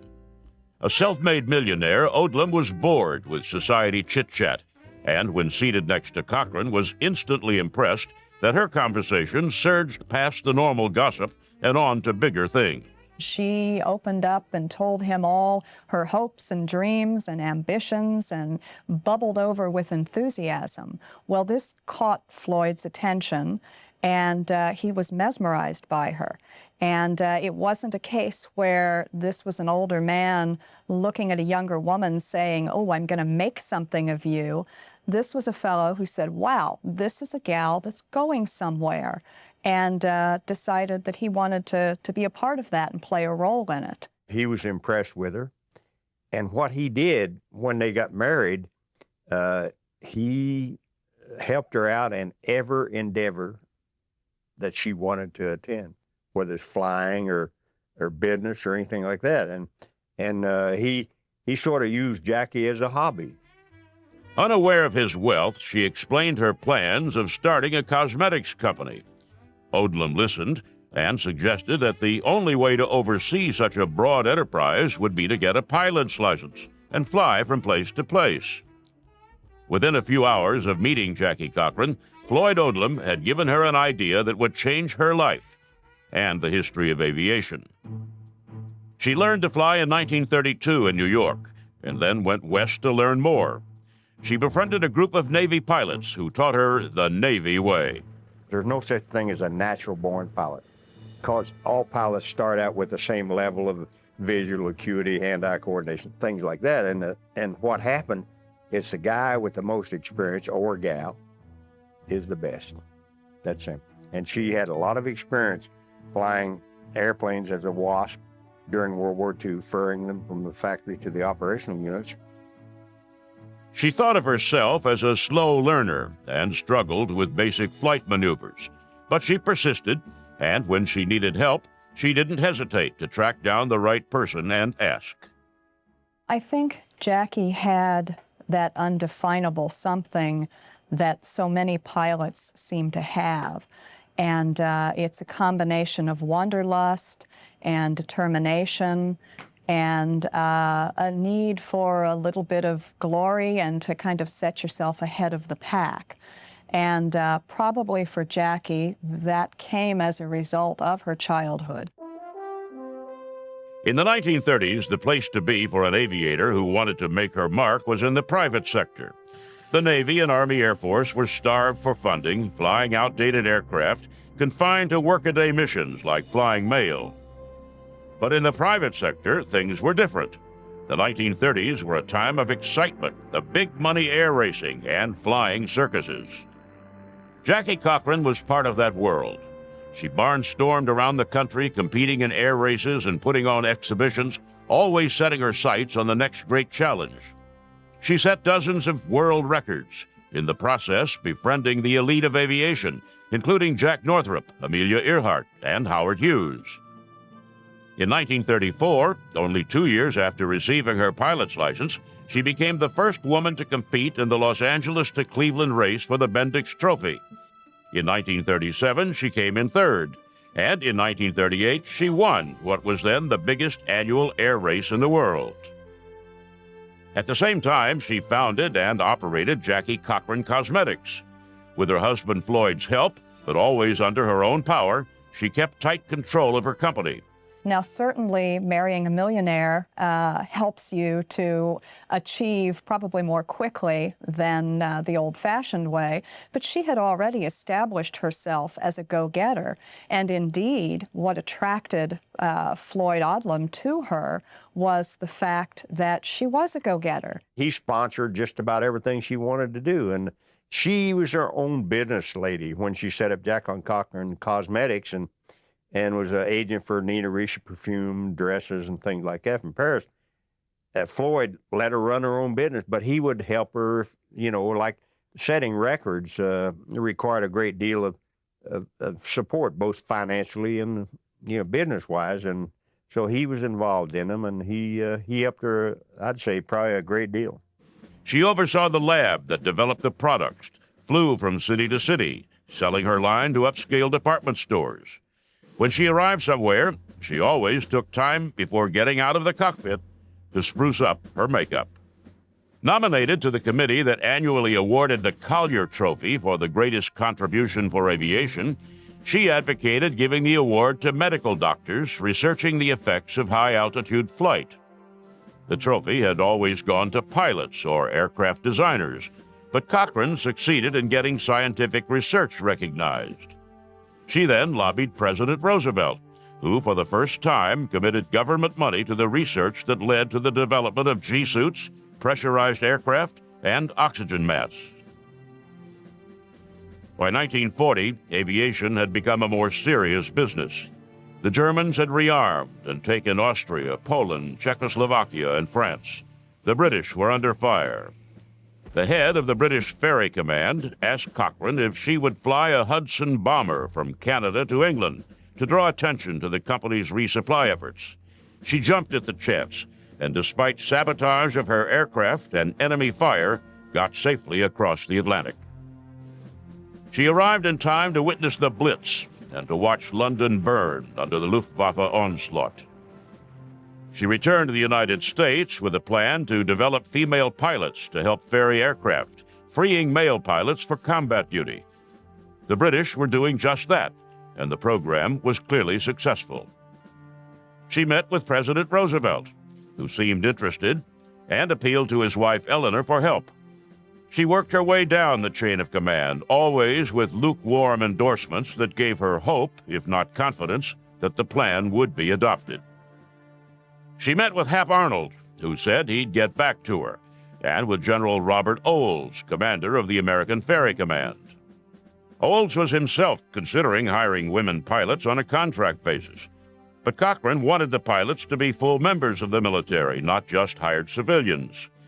When she pressed her point, Arnold said no, the time for that had not come, but suggested she return to England and study the British experiment in female aviation. A month before Pearl Harbor, Cochran left the United States. She and 25 other American women set out to prove they could do what was, in the United States, a man's job. She was commissioned a flight captain in the British Air Transport Auxiliary and went to work setting up her American Volunteer Corps as the Germans bombed London. They ferried Spitfires and Hurricanes from factory to field, and during their 18 months of flying up to 5 flights a day, only 1 pilot died. In 1942, Arnold came to London and asked Cochran to return to the United States. Desperate for pilots, he asked her to set up the women's command she had advocated. It took her a month to put her British affairs in order and return home. She returned to find that Olds had been doing what she had not been allowed to do. Well, she hit the roof when she got back and discovered that something had been done in her absence that was not based on her blueprint. So she went to every office in Washington that would open its door and let them know what she thought of it. She was a very aggressive gal, and basically when she wanted to do something, she did it. You didn't want to get between her and it. Arnold offered to shut the women's air ferrying service down, but Cochran convinced him to wait. She needed time, she said, to study the situation and figure out the best course of action. In September, she went to work in Arnold's office. Her job was to train as many female pilots as she could, so that those pilots could take over non-combat roles, freeing experienced male pilots for combat duty. Word leaked to the media that the famous Jackie Cochran was setting up a flight school for women. In a matter of weeks, before she had a field, planes, quarters, or trainers, she had 25,000 applicants. In August 1943, she was named director of the Women's Air Force Service Pilots, the WASPs. Her embryonic training program merged with the existing Women's Ferry Pilots program, and while not technically a part of the military, it seemed as though Cochran was well on the way to getting women into the Army Air Force. She set up operations in Texas, eventually moving to an abandoned facility near Sweetwater. Before she left, Arnold called General Barton Yount, the commander of the Fort Worth Training Command. "Barton," Arnold shouted into the phone, "Jackie Cochran will be down there in a few days, and I want her to have everything she wants." Jackie Cochran arrived in Texas in late 1943 to start training her female pilots. Almost as soon as word of her program got out, she found herself in a fight for her political life. Several powerful members of Congress didn't think it right that women were training to fly military aircraft. They argued that Cochran's WASPs were taking jobs from men with families to feed. It was an absurd claim in the middle of war-caused labor shortage, but it was a claim that resonated. In a nation still scarred by the Great Depression, members of Congress quickly lined up against Cochran. She also had another, perhaps more surprising adversary, Colonel Ovida Culp Hobby. The commander of the Women's Army Corps, Hobby assumed that if the WASP became part of the military rather than a women's auxiliary, they would come under her command. While Cochran wanted the WASP to be part of the Army Air Force, she would have none of Ovida Culp Hobby as her commander. Part of that was personal animosity. She referred to Hobby as the woman I love to hate. But among flyers at the time was also a general belief that aviation was not well understood by the Army as a whole. It was a given that the Army Air Force would, after the war, spin off into its own service. Why, Cochran reasoned, allow the WASPs to be absorbed into the regular Army when they would just be made independent after the war? The result was an uncomfortable compromise. Cochran retained control, but the WASP stayed civilian. Hobby made sure that the WASP remained obviously non-military. They weren't issued uniforms, for example, and when Cochran complained, Hobby saw to it that they got only Women's Army Corps coveralls.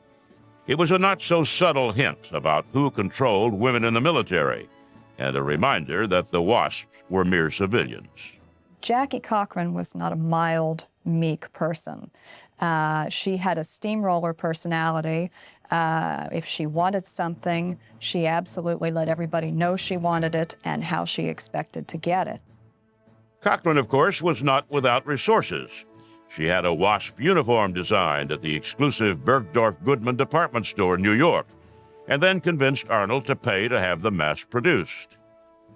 In terms of the WASPs, she was absolutely unwilling to let anybody play a role that was the opposite of what she had envisioned for this group. So she went in and fought her way into a position of authority and then kicked into the training and really conducted the entire organization as a military operation.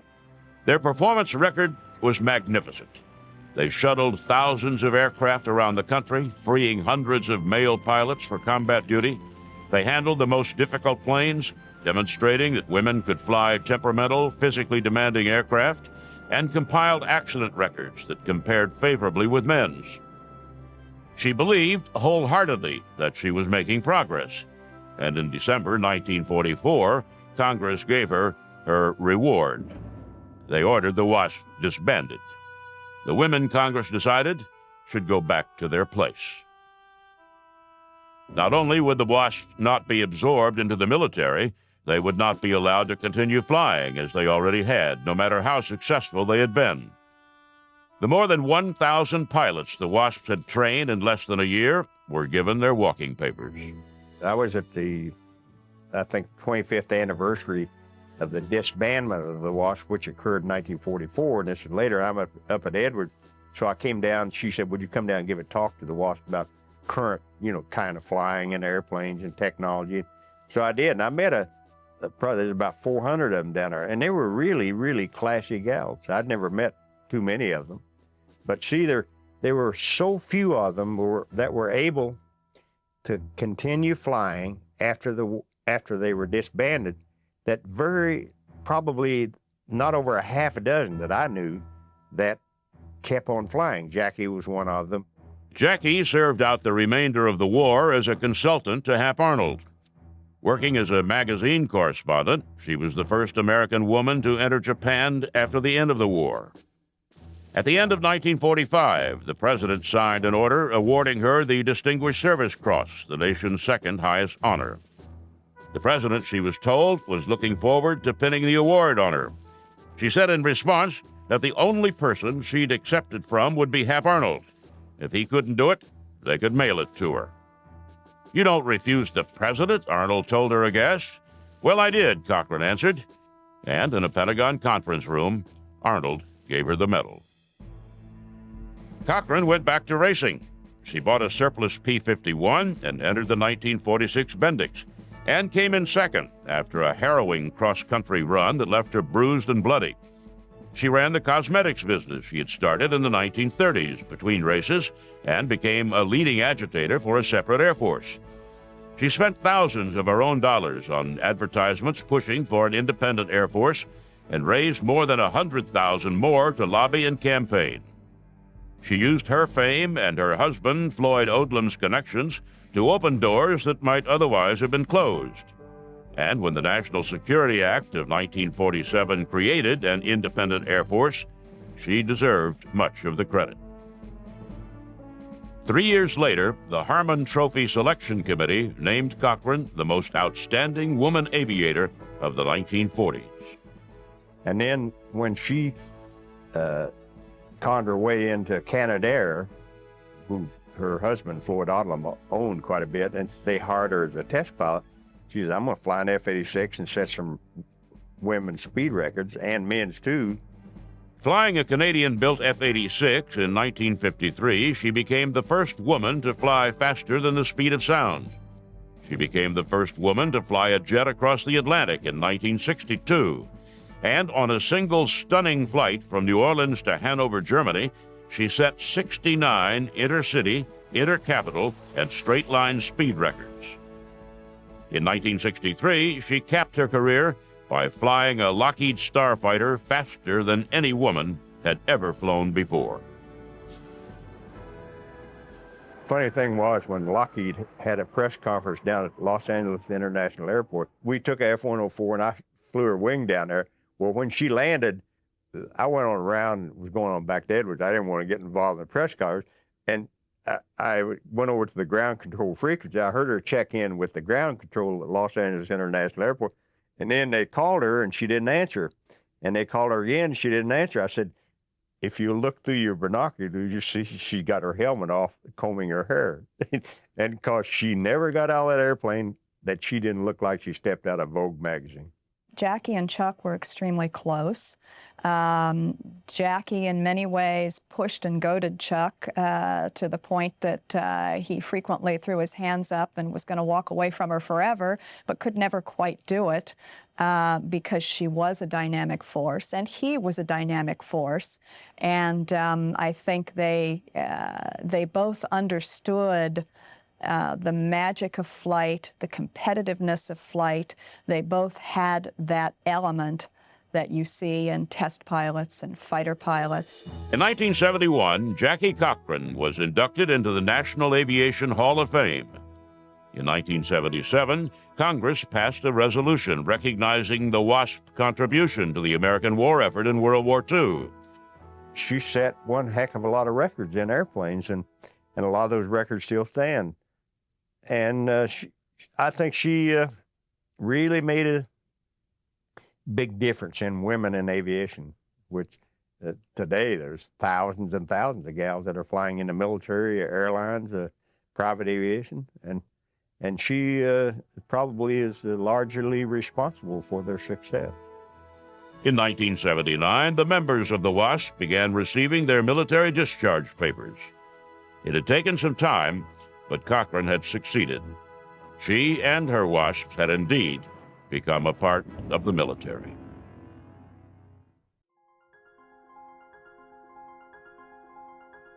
Aviation, the art of aeronautics, began with the dreamers, inventors, and daredevils who dared to defy gravity. The journey of aviation was nurtured by pioneers like the Wright brothers, whose first flight marked a historic milestone. The role of aircrafts in world wars was groundbreaking, dramatically changing warfare strategies. This initiated a technological evolution in aviation, transforming the simplistic wings of a biplane into the thunderous roar of jet engines. Let's journey through the ages of aviation. Behind every great aircraft, there were great minds. These visionaries, like Sir Frank Whittle, the innovator of the turbojet engine, redefined air travel. Then there's Skunkworks' Kelly Johnson, the genius behind the SR-71 Blackbird. His designs combined speed, stealth, and power, crafting machines that dominated the heavens. The contributions of these pioneers have left an indelible mark on the canvas of aviation, shaping the course of history and inspiring generations of engineers and aviators. Each epoch in aviation history gave birth to extraordinary aircrafts, each with their own unique features and roles. The Lockheed SR-71 Blackbird was a marvel of speed and stealth. The F-105 Thunderchief, a supersonic fighter bomber, was vital in the Vietnam War. The P-51 Mustang, a long-range fighter, was critical in World War II. The P-47 Thunderbolt, a heavyweight fighter, was used extensively in the same war. The A-10 Thunderbolt II, the Warthog, is a close air support icon. The Messerschmitt Me-262 marked a leap forward in aviation technology. Each of these game changers were instrumental in their eras, and their legacies still resonate today. Beyond the game changers, there are those that have transcended their practical roles to become icons. The Concorde was not just an aircraft, it was a supersonic symbol of luxury and speed. The B-52 Stratofortress, a strategic bomber, is an icon of power and resilience. These magnificent machines and others like them have become much more than just aircrafts. They are enduring icons that encapsulate the audacious spirit, the relentless innovation, and the boundless ambition that define the world of aviation.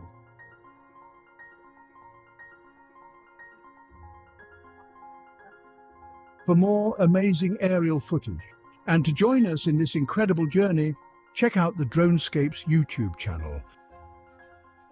If you enjoyed this video, please remember to like and subscribe. And as always, thank you for watching.